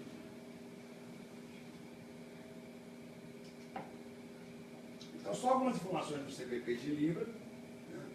O Grid Round lá em 2013, o bolo da assinatura de 15 milhões de reais. Os consorciados aqui, 40 da Petrobras, 20 da Shell, 20 da Total, as duas chinesas 10% cada. Já tinha o posto distribuidor 2NP, com petróleo de qualidade razoável aqui, né? Muito CO2. Produtividade alta, eu acho que a gente já passou de 6 postos exploratórios, passou, né? No caso, a gente está com 8. A defasagem já tem 8 postos exploratórios fora 2NP2. Fast track. Tá? E como é que tem condições da indústria andar? Você tem um negócio bom que está ali gravado, a indústria não tem jeito. Né? A gente já bidou, está bidando, aliás, o FPSO para o piloto, já bidou o FPSO para o TLD, está bidando uma sísmica ali, o que a gente tem aqui? Os principais desafios, a redução de custos, trabalha muito isso, a conciliação desse fast track com as questões de conteúdo local, problema seríssimo, né? Todo mundo está vendo pela imprensa. A PPCA está a linha 10ª com os outros consórcios especial operador uma impossibilidade de se contratar FPSO hoje nos níveis de conteúdo local que estão sendo colocados. Nós estamos sofrendo problemas seríssimos hoje, né, na relação com o Ministério e com o nosso Conselho de Administração, mas nós estamos mantendo essa posição.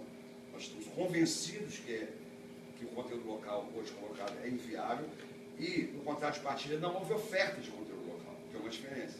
É um conteúdo local que veio já no contrato, que é aderido. Então cabe, eu acho que cabe esse tipo de arguição. Na concessão eu acho mais difícil. A questão das múltiplas declarações de comercialidade, que a gente está trabalhando, não vou entrar em muito detalhe, e a antecipação da produção conjugada com uma prorrogação na fase de exploração. São estratégias contratuais que estão sendo trabalhadas dentro do consórcio. Agora, o que a PPCA faz no contrato de partilha? Ela é gestora do contrato de partilha. Agora, o que é gerir o contrato de partilha? O que é fazer a gestão do contrato de partilha? A lei ajudou bastante. Se vocês pegarem lá o inciso 1º do artigo 4º da Lei 12.304, ele diz o seguinte, olha, que a PPCA tem que praticar todos os atos necessários à gestão dos contratos de partilha. Tá? Em especial, isso aqui, ó, representar e defender os interesses da União nos consórcios e no Comitê Operacional. A lei fala lá atrás. Avaliação técnica e econômica dos planos de exploração, avaliação de desenvolvimento de produção. Tem que se miscuir na questão técnica. A PPCA tem que ser uma empresa técnica, não pode ser uma empresa de gabinetes. Tá? E ela é. Ela tem um quadro hoje extremamente capacitado, a grande maioria oriunda da Petrobras, né? Extremamente capacitado tecnicamente, consegue conversar, né? Consegue conversar com os investidores de igual para igual. Essa aqui, ó, que é o nosso grande drama, que a gente tem que fazer cumprir as exigências contratuais de conteúdo local. Não confunde com a atribuição da ANP, que os contratos, geralmente, eles oferecem uma faculdade, uma verdadeira faculdade em termos de conteúdo local. Ou você cumpre o conteúdo local ou paga multa. Né? Mas aqui não dá para fazer isso. Porque a PPCA tem a obrigação de fazer cumprir. Então eu não posso, a gente não entende que não pode aprovar uma estratégia que já preveja o pagamento de multa. Porque senão eu não estou fazendo cumprir as exigências de conteúdo local.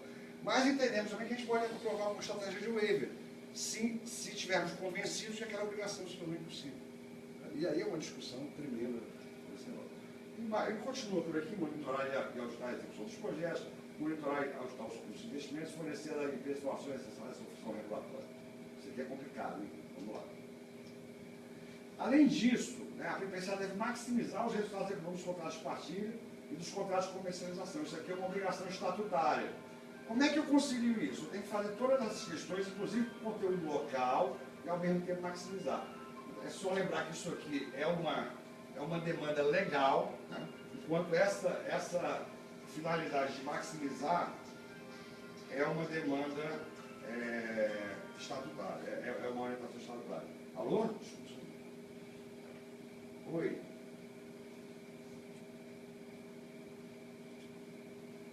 Olha, nesse momento não, se possível, eu estou fazendo uma palestra agora. Eu peço desculpa para ela, tá?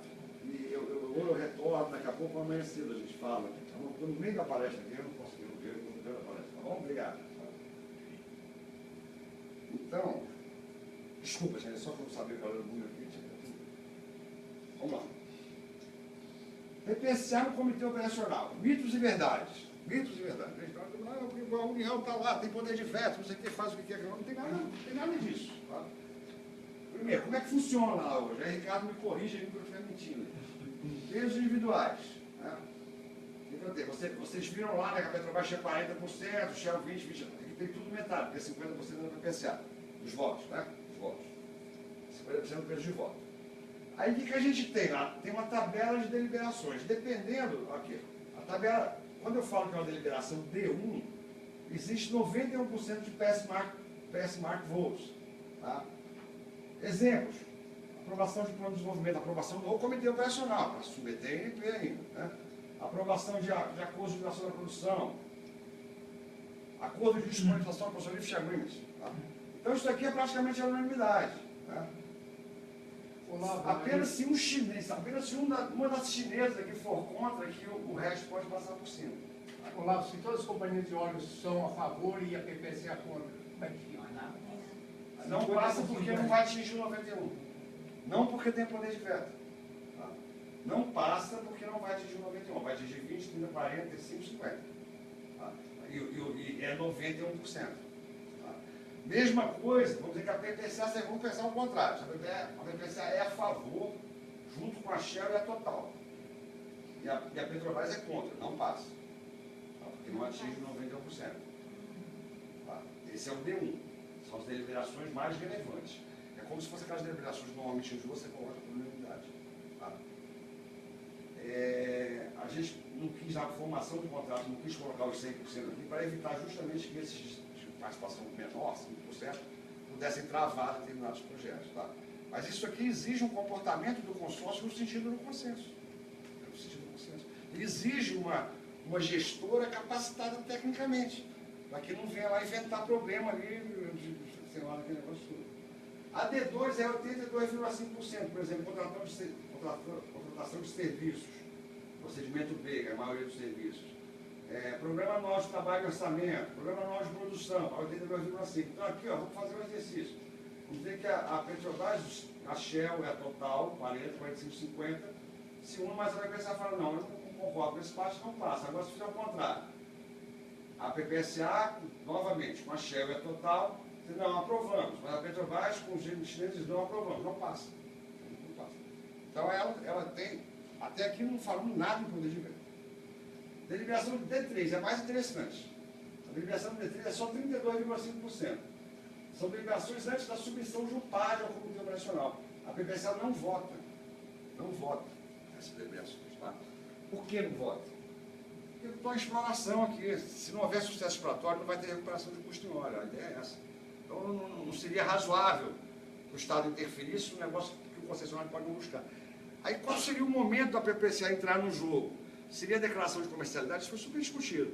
Seria a declaração de comercialidade? Eu acho muito. Entendeu?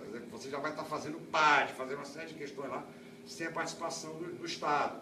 Né? Então, aí chegou, vamos botar aqui no PAD. Beleza, ficou o PAD, acho que está de bom tamanho. Mas já tem assim, uma possibilidade de haver óleo bastante razoável. Né? Então, oi.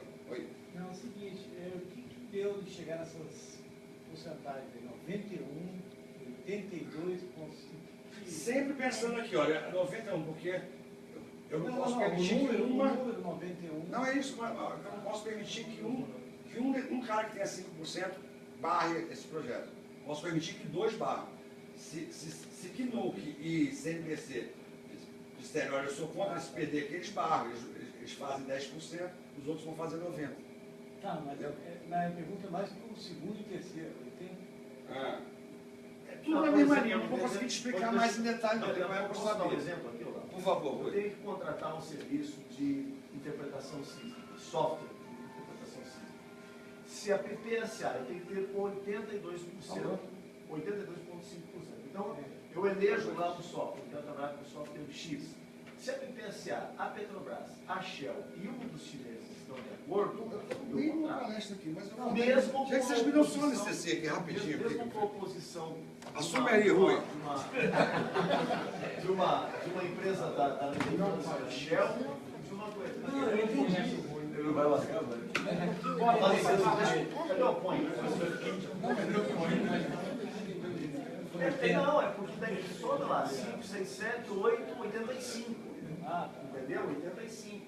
E isso isso de fato ocorre. Nem sempre, ali não há unanimidade. Agora, a gente tem que estar sempre zelando pela que a PPSA aprova, senão nada. Eles têm que estar, eles realmente têm um corpo técnico lá. Tanto de óleo quanto de Tem jogos e geofísicos lá. A maioria conhecidos nossos, inclusive. Que passaram pelos espaços eletrônicos. E toda hora a gente olha essa tabela.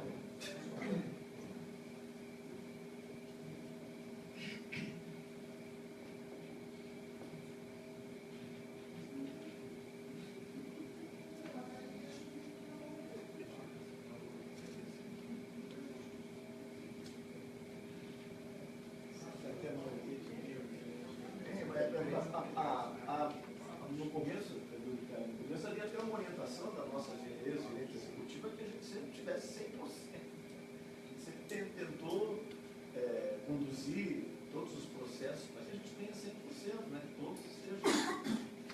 No começo sempre foi assim, principalmente sempre tem um lá. Não concorda? Mas faz um esforço muito grande e um peso muito grande do lado da Petrobras, que é o operador, entendeu? E aí tem que ir lá escutar chefe. Se falava que a PPSA não tinha poder de veto na parte de exploração, é para os 32 de lei. Mas no restante ela tem. Claro, ela pode ficar fora que dá 32 de lei. Ela pode ficar fora, a parte exploratória, né? No D3 aí. Agora, D2 e D1, aí ela tem que estar de acordo, senão. Não contrata o sócio, não contrata o serviço de perfilagem, se não contrata a empresa de perfuração. O plano de desenvolvimento também. O plano de desenvolvimento são, a depender, são 16, 17 postos. É quase a unidade, só tem uma empresa tem que estar chinesa e eles uma das chinesas. só. Só um chinês pode dizer não. Não gostei. Tem que somar 91%. Aí tem que tirar uma chinesa, tira 5. Não, quase sempre a gente precisa. Agora, Se as duas chinesas quiserem, vai dar 90 só. As outras não atingiu, a gente vai atingir um chinês e os franceses.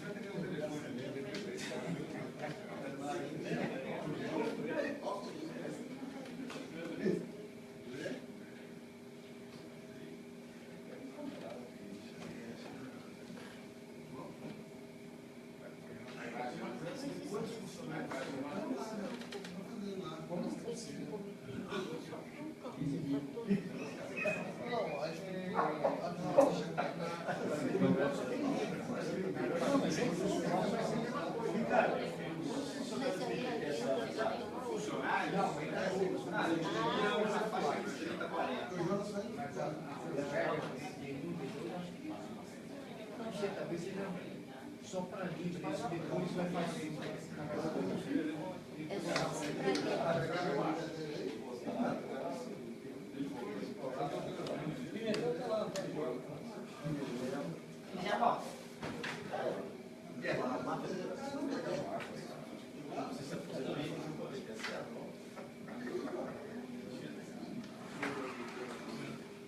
Gente, me desculpa.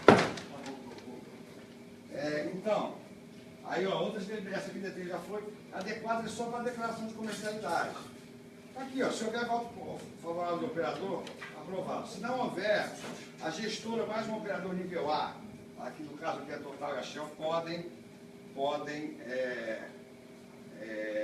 fazer passar uma declaração de comercialidade. Eu particularmente sou contra o operador. Se o operador diz não dá para ir, não dá para não operador dizer que vai. Mas enfim, assim está estabelecido.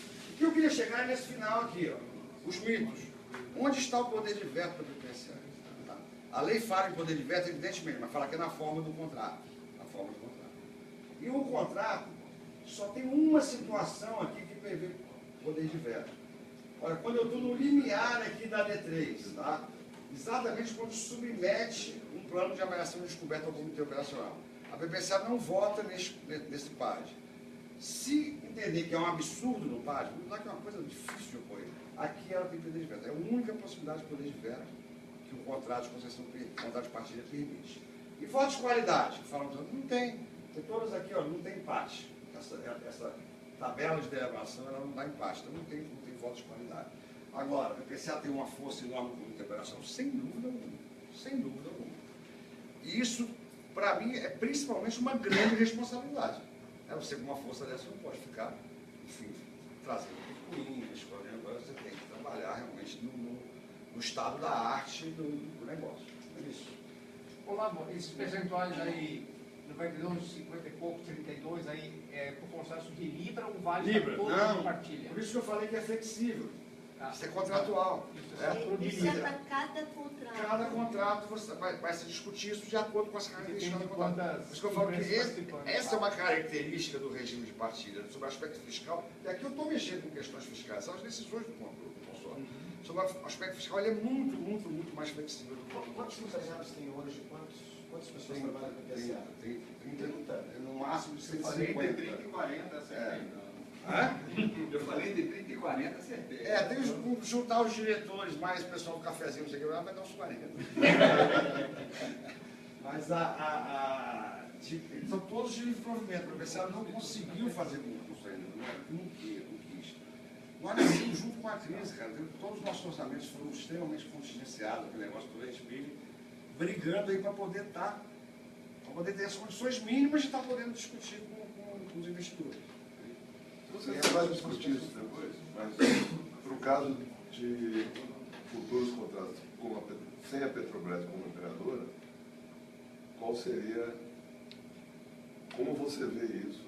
É um complicador, inclusive questão de verba, que a PPCA teria que ter um papel mais importante ainda, já que não é uma empresa atrelada ao governo. Mas eu acho que é exatamente isso, quer dizer, a PPCA tem que ter essas condições obrigatórias.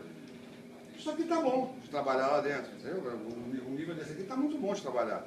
Nós precisamos ter condições de estar no estado da arte. Exatamente. É isso, é essa a questão. Gente capaz. Gente capaz para termos, recursos humanos temos, com certeza. Temos com certeza. Temos recursos materiais ainda não, estamos caminhando para lá com muita dificuldade, porque não é fácil. A gente fazer uma compra hoje de um Petrel, por exemplo, é um dispêndio enorme para a gente. Um dispêndio enorme. Então, eu acredito que isso aí, com caminhar das coisas, até com a questão, quando começarem a chegar realmente os blocos não operados pela Petrobras, Carcará me parece que vai ser um deles, a acessibilidade para isso aumente. Não vai ser operado. Pela Petrobras? É. Não sei, pode ser, mas eu acho muito difícil, porque a Petrobras saiu de Carcará contratada, e vem agora a área não contratada. Será que ela vai entrar como operador isso aí? Eu acho difícil. Assim, não estava conseguindo tocar metade, não estava conseguindo, não. Neste momento, não estava compensando para a Petrobras. É isso, porque Carcará exige uma quantidade de investimento de longo prazo, que eu entendo perfeitamente. Da Petrobras falar, eu não vou me preocupar com isso agora, muito melhor estar lá em Sapinhoá, Lula, não sei o que está fazendo fluxo de caixa o tempo todo, aquele negócio todo, porque é uma área de exploração, área difícil, área que exige vários investimentos. Então a Petrobras saiu de Carcará hoje, isso é fato. Ela não está mais em Carcará. Aí vai ter a área não contratada da onde a estrutura de Carcará vai. Eu acho que pela lógica a Petrobras não vai participar, mas não sei, é uma decisão da empresa. Ok? Ó, representação da União nos atos. Vou mais rápido um pouquinho aqui para isso. Por que a gente tem tantas administrações em áreas não contratadas no prestado? Isso não é uma coisa muito comum, não. Você tem no mundo inteiro. Você tem uma administração em área não contratada. Acontece, mas volta a velha questão do descompasso entre pressão jurídico e pressão geológica. Tá? Aí, ó, figurinha simples aqui, eu estou aqui novamente com o pré-sal. Não estou nem vendo pré-sal, estou vendo o sal aqui embaixo, Está aqui embaixo, pré-sal geológico, dentro do bloco, aquele negócio todo.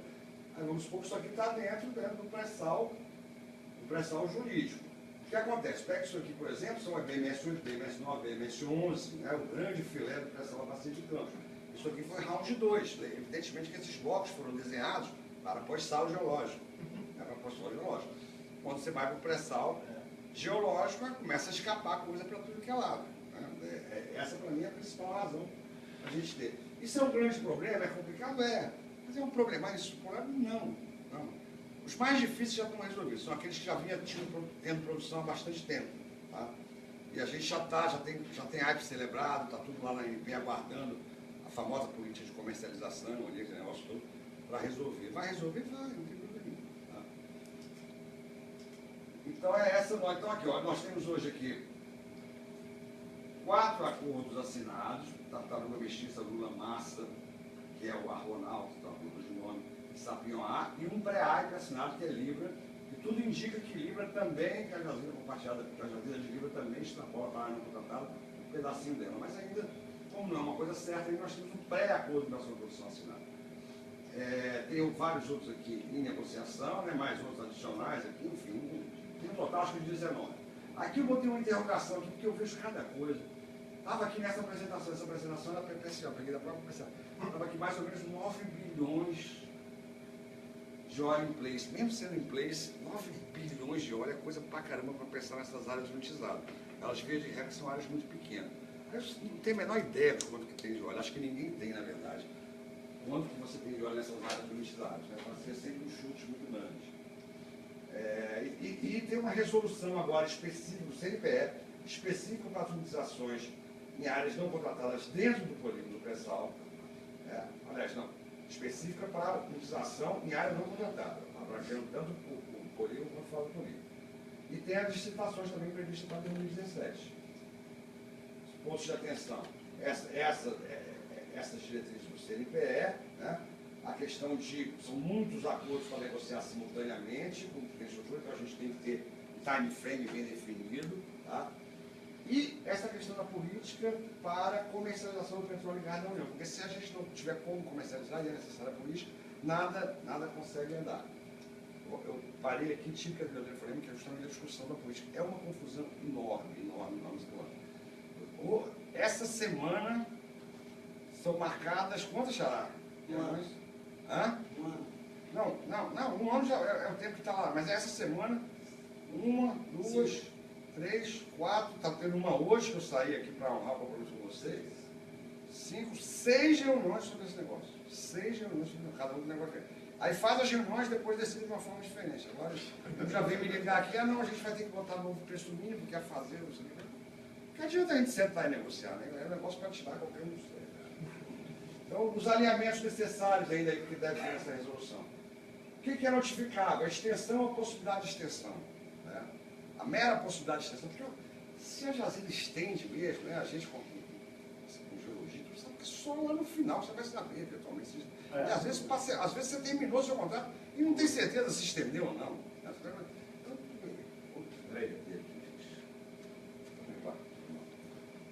Então, quer dizer, eu entendo que a mera possibilidade de extensão já enseja essa notificação, para que se inicie esse procedimento. Né? Depois, se não estender, não tem problema, cada um está com o seu aqui, não tem problema. Né? As contratações out of order, eu tenho a dog aqui, que não dependam de leilões programados para contratar essas áreas não contratadas. Eu entendo que isso aqui é provisório, a representação da União pela PPCA tem que ser provisória nessas áreas. Você tem que voltar as coisas aos termos normais, com investidores dos dois lados, né? Porque aí tem a questão do carrego, que ele tem que ser uma opção e não uma obrigação do contratado. Tudo isso está sendo tratado nessa resolução que está pronta, vai ser aprovada agora no CNPE dia 14 de dezembro. Tá? Reembolso do carrego, uma série de coisas aí. Indicação de gastos não recuperar, como é que eu vou fazer quando eu vou licitar a área? Eu vou deixar a apresentação de vocês aí. E para a gente chegar no último tópico, tá?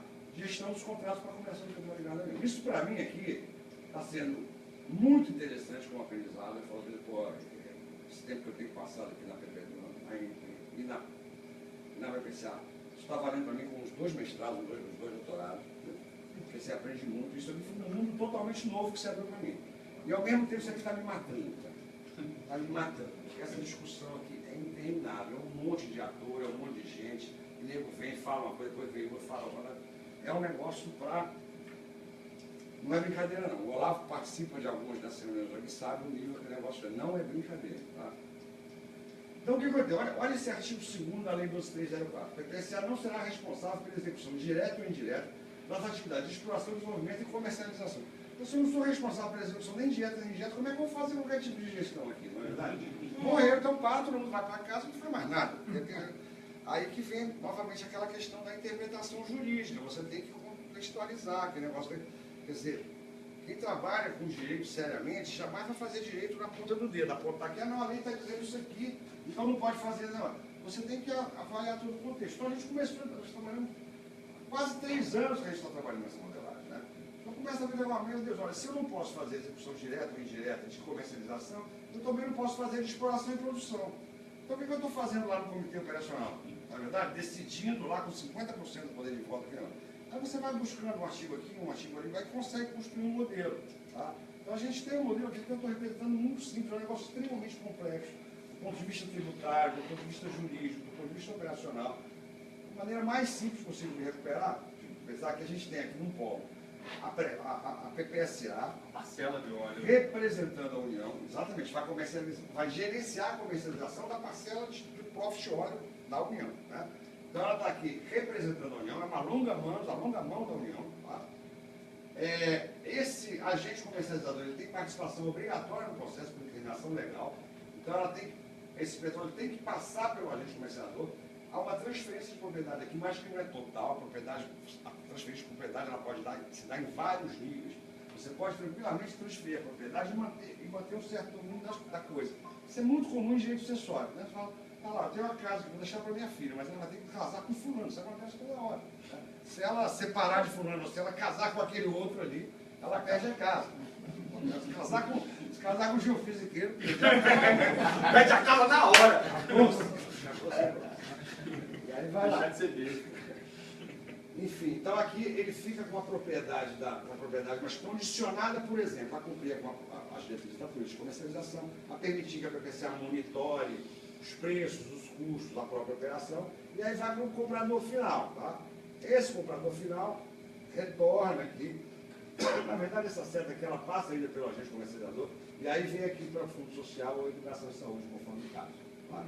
Muito simplesmente, de uma forma muito simplificada. Por que a PPCA não faz a comercialização junto com o óleo do operador? Isso vem nas diretrizes. Entendeu?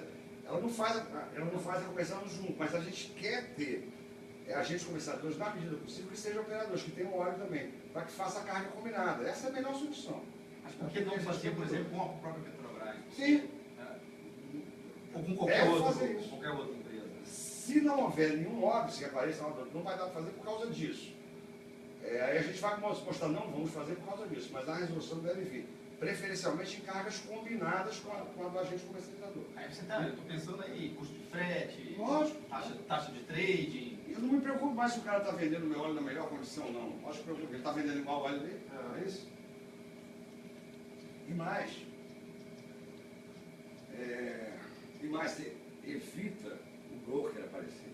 A gente vai ter que botar a questão, não interessa ter broker aqui, aquele cara que vai vender para um outro, não sei o quê, aquele negócio vende para qualquer um, vende petróleo no Camo Negro, a gente tem um risco moral aí que está tratando do óleo da União. A Petrobras não faz isso de jeito nenhum. Nas nossas licitações a gente não quer permitir também. Então, se eu tenho uma diretriz dessa, olha, preferencialmente cargas combinadas, naturalmente eu vou trabalhar na direção de trabalhar com os participantes do consórcio.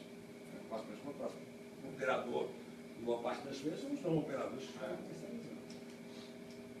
As premissas, passar muito rápido aqui, tá? Tudo aqui tem base legal.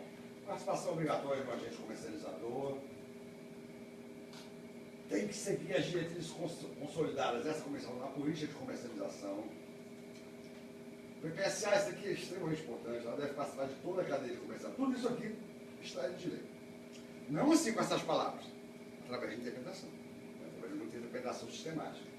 O PPSA deve participar de toda a cadeia de comercialização, exigindo dos agentes comercializadores a otimização do preço de venda, lógico que respeitar a política de comercialização. Se vier na política, por exemplo, num determinado momento, olha, eu quero direcionar o óleo da União para a construção para alimentar a indústria petroquímica nacional. Tá? Aí eu vou abrir mão da maximização para alimentar a indústria petroquímica. Tipicamente político. Né? Político no bom sentido da palavra político. Né? Então, isso aí dá de forma a garantir a cooperação pela União da agregação do valor trazido pelo produto prestado. Ou seja, não há sentido, eu li muito rápido, eu quero dizer o seguinte, rapaz, tem que garantir que a agregação de valor trazida pela participação do agente comercializador do negócio, pela prática dos atos de comércio, daqueles atos que aproximam o consumidor do produtor, essa margem ela tem que ser agregada pela União. A gente tira isso da lei também de forma interpretativa. E eu não vejo outra forma de entender isso. Porque senão, para que eu iria querer ter petróleo? Para poder meter a mão lá no petróleo? Não é. Eu quero ter esse valor agregado para a União. E o agente comercializador, como é que ele se remunera? Uma parte dessa margem ou com um pagamento de uma FII, né, na prestação de serviço. Um bom negócio para a gente não ter dúvida que é. Todo mundo interessado em fazer. Tá? Mas isso aqui é uma questão importante. Esses atos de comércio, a operação da comercialização, isso que é, aí que vem aquela interpretação lá daquela vedação à execução direta ou indireta. Eu estou vedando a operação. Assim como a PPSA não pode operar a EP, ela não pode operar a comercialização. Né? Então, esses atos de comércio têm que ser praticados por agentes comercializadores, que, por sua vez, não podem dispor livremente da propriedade, porque eles têm que obedecer a política de comercialização. tem que ter a intermediação de uma estatal, que no caso é a PPSA, para a intermediação dela, para representar a União na intermediação. Todas foram questões que deram muita discussão. Inviabilidade do princípio do orçamento bruto, isso aqui é um pesadelo. Isso aqui é um pesadelo. Porque aqui eu vou explicar um pouquinho para vocês, que isso, certamente essa discussão vai prosseguir aí. O princípio do orçamento bruto, isso aqui está na lei 642 de 1964, e em todos os orçamentos jurídicos do mundo. Né? Por isso que é muito fácil de entender ele. Se eu pego, por exemplo, um órgão do poder de polícia, digamos a própria ANP, para ficar mais ou menos em casa. Então a ANP, ela tem uma receita, ou ela ofere uma receita, proveniente de multas que são infligidas aos regulados. Né? E na lei da ANP tem lá a previsão que parte da receita dela é o resultado dessas multas. Agora, quando ela multa, ela não pega aquele valor e joga no caixa dela. Senão ela está fazendo uma atividade empresarial ilícita, né? Ela ia fazendo uma indústria de multa. Né? Então o que ela faz? Ela joga lá para o Tesouro Nacional, aí isso entra no orçamento total, geral, equânime, e aí vai dividir o orçamento de acordo com as prioridades para lá, e ela vai receber uma parte do orçamento, né, que não tem uma correspondência direta com isso, né, mas que está lá, então o orçamento geral. Aí, a aplicação disso aí, na Comissão do Petróleo e Gás da União, é absolutamente infame, né, porque está dizendo o seguinte, para a interpretação, eu vou vender todo o petróleo da União, aí tem uma receita bruta. Dessa receita eu não posso descontar as despesas inerentes à própria comercialização, tipo frete, seguro, não sei o que, aquele negócio todo. Aí eu teria que ter uma ação, assim, uma rubrica orçamentária para pagar essas despesas, inclusive o fim do agente comercializador, inclusive os tributos derivados desse negócio. Aí tem que ter um orçamento umas 1000 vezes maior que o orçamento da PPSA, porque os valores são altos, né? E estaria criando, na verdade, um subsídio para o Fundo Social. É inaplicável, mas isso aí é uma discussão que está se arrastando há mais de ano. Mais ou menos superada agora, mas hoje já retrocedeu bastante. Tem uma tabela com os preços de óleo, também tem, falei já muito que eu não acredito muito em previsão de preços de óleo, será que é isso aqui? De quando ainda? Lá desde o início, 1860, 1860, por aí. 1800. Olha aqui aquela variação nervosa aí no começo da indústria, como é que ela aparece. Preços atualizados, lógico, né? Atualizados pela inflação. E aqui a gente teve aqui, ó, quando os produtores aqui que mandavam os preços ali, que era a gente dá o PEP, aquele negócio todo, né? A reação lá dos contratos de partilha nasceu disso aqui. Aí começou as coisas a ficar meio nervosas comumente, né? Então, aí, quando você analisa isso aqui, parece que tem um patamar aqui, né? Vamos esquecer esse pico aqui, que ele é totalmente aluno. Ele vem aqui, aí você tem um bom pico aqui, que durou uma década, mais ou menos, e outro pico aqui que durou uns 13 anos, né? Aí parece que eu tenho um patamar aqui, outro que veio aqui. Aí, será que eu vou manter esse patamar? Será que eu vou... Eu tenho a menor ideia. Eu acho que qualquer previsão que você faz sempre erra. Não tem uma equação que ajuste isso aí nem cabeça. Só para trazer aqui uma previsão que você trabalha aí, de 20 a 44 páginas. Eu duvido que fique nesse valor. Agora, aqui, isso aqui é uma mensagem importante. Né? Além de ser execuível, o pré-sal brasileiro, ele tem que ser competitivo. Ele está disputando com outras oportunidades, inclusive o cheio. Então a gente tem que trabalhar para que seja realmente uma massa. Dizer, pô, temos um pré-sal, maravilha, aquele negócio. Não adianta colocar qualquer coisa que o capital foge. Tá? Eu não botei esse slide, não, mas uma vez conversando com o Sandoval Amoí, do escritório-chefe, que é um engenheiro já antigo, que fez direito também, hoje trabalha na justiça, ele encerrou-se uma discussão de uma forma que eu achei fantástica. Assim, olha, o Estado é soberano, o Estado pode fazer tudo. Ele pode botar a regulação que quiser, o regime fiscal que quiser, ele pode fazer totalmente dentro do direito estatal, é o direito da sociedade. Ele só não pode obrigar ninguém a perder dinheiro. Não tem. Aí não vai obrigar o cara a investir numa coisa que ele está vendo que vai perder dinheiro. Aí equilibrar essas questões aí é um desafio. Isso aqui é uma figura interessante, tá? Razoavelmente confiável, por cima de projeção. Mas isso aqui projeta o que seria a produção de petróleo e gás natural da União, né? Ali que estaria chegando aqui, numa projeção de preço a $90 o barril, estaria chegando a 700 mil barris por dia, ali, em meados da década de 20, uma projeção de $50 o barril seria lá por 400 e poucos mil. Ou seja, estamos conversando a respeito de muito petróleo. Né? De muito petróleo. Essa política de comercialização tem que ser, a ela tem que ser dada a devida seriedade. Né? Lógico aqui que o profit oil da União depende de vários parâmetros. Né? Porque vai mexer naquela tabelinha. Vai mexer naquelas tabelinhas. É o preço do petróleo, a produtividade, o welfare rates, aqui, etc. Então, por isso que varia aqui, dependendo do preço do petróleo, a produção. O share da União varia dependendo do preço do petróleo. Esse forecast aí é considerando Libra e outros campos assim. Só isso, exatamente, só isso. O que for sendo adicionado, agregado a isso, seria acumulado nesse gráfico. É considerando o Libra e as administrações.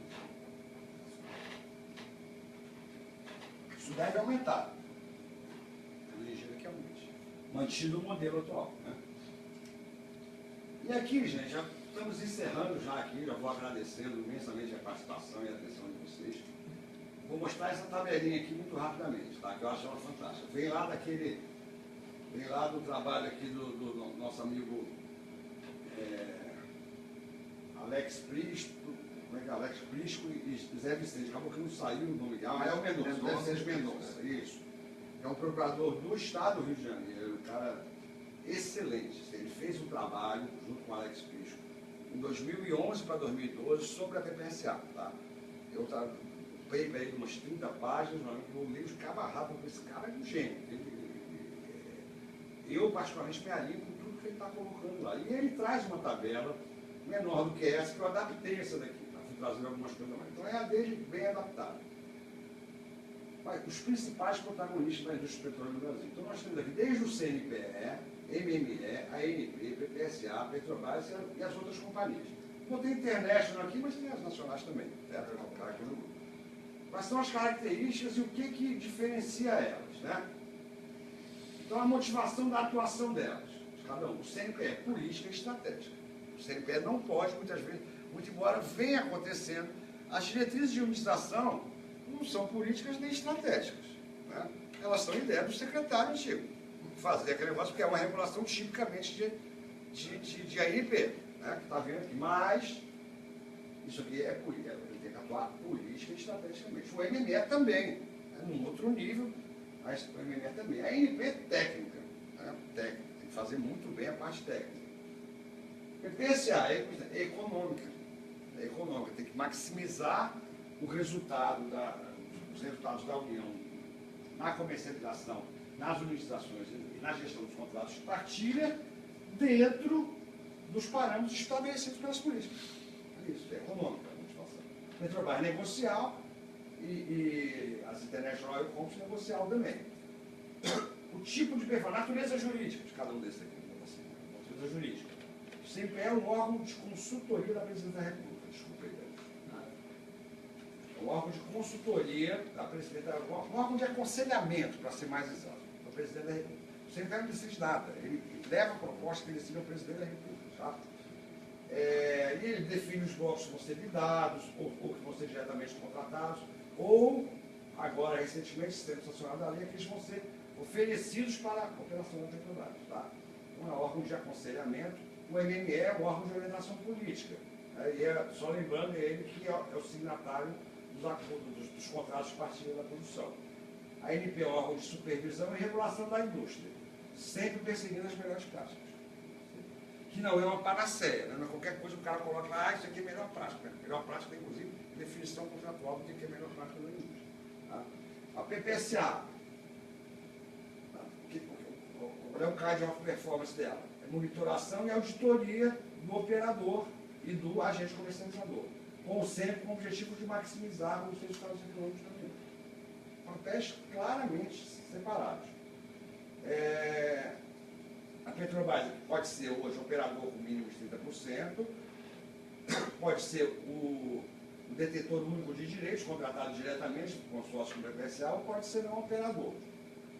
E as companhias de óleo, investidores, dividindo os riscos com os custos e, eventualmente, os lucros. Natureza legal. Sim, a natureza jurídica, na verdade, está aqui embaixo. Né? É o órgão de aconselhamento do Presidente da República, é um órgão da administração direta, o MME, o CNPE, órgão de aconselhamento, MME, órgão da administração direta, a ANP, autarquia, PPSA, companhia estatal pública, né? Petrobras, estatal de economia mista e a outra aqui privada. Tipo de interesse, bem jurídico isso. Aqui é interesse público primário, CNPE. Interesse público primário é aquele que não é essencialmente econômico. Né? Voltando a esse velho exemplo, se o Estado decidir, olha, eu quero fomentar a indústria petroquímica no Brasil. Então, voltamos só um exemplo. Olha, isso aqui é interesse público primário. Eu posso perder dinheiro à primeira vista, mas na verdade eu estou investindo em alguma coisa que o Estado elegeu como prioridade para o movimento. Né? Então, isso é interesse público primário. Mesma coisa, o MME, interesse público primário. A ANP, não tenha dúvida, interesse público primário. Ela tem que garantir a segurança de operações, A PPSE é interesse público secundário, ela tem que maximizar resultado. A diferença? Maximizar resultado. E a Petrobras também é um interesse público secundário, porque o capital é majoritariamente da União, mas tem interesse privado, que é o interesse dos acionistas. Enquanto as International Oil Company, as companhias privadas, enfim, privadas. E com isso a gente termina aqui esse momento aqui com vocês aqui. Eu, mais uma vez, agradeço muito, Ricardo, o convite. Tá? Foi um prazer imenso estar com vocês aqui, rever todo mundo e discutir com vocês aí. Não tem preço. Muito obrigado.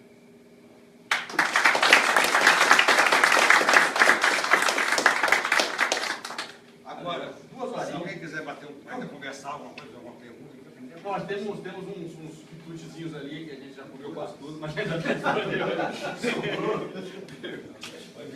Um pouquinho.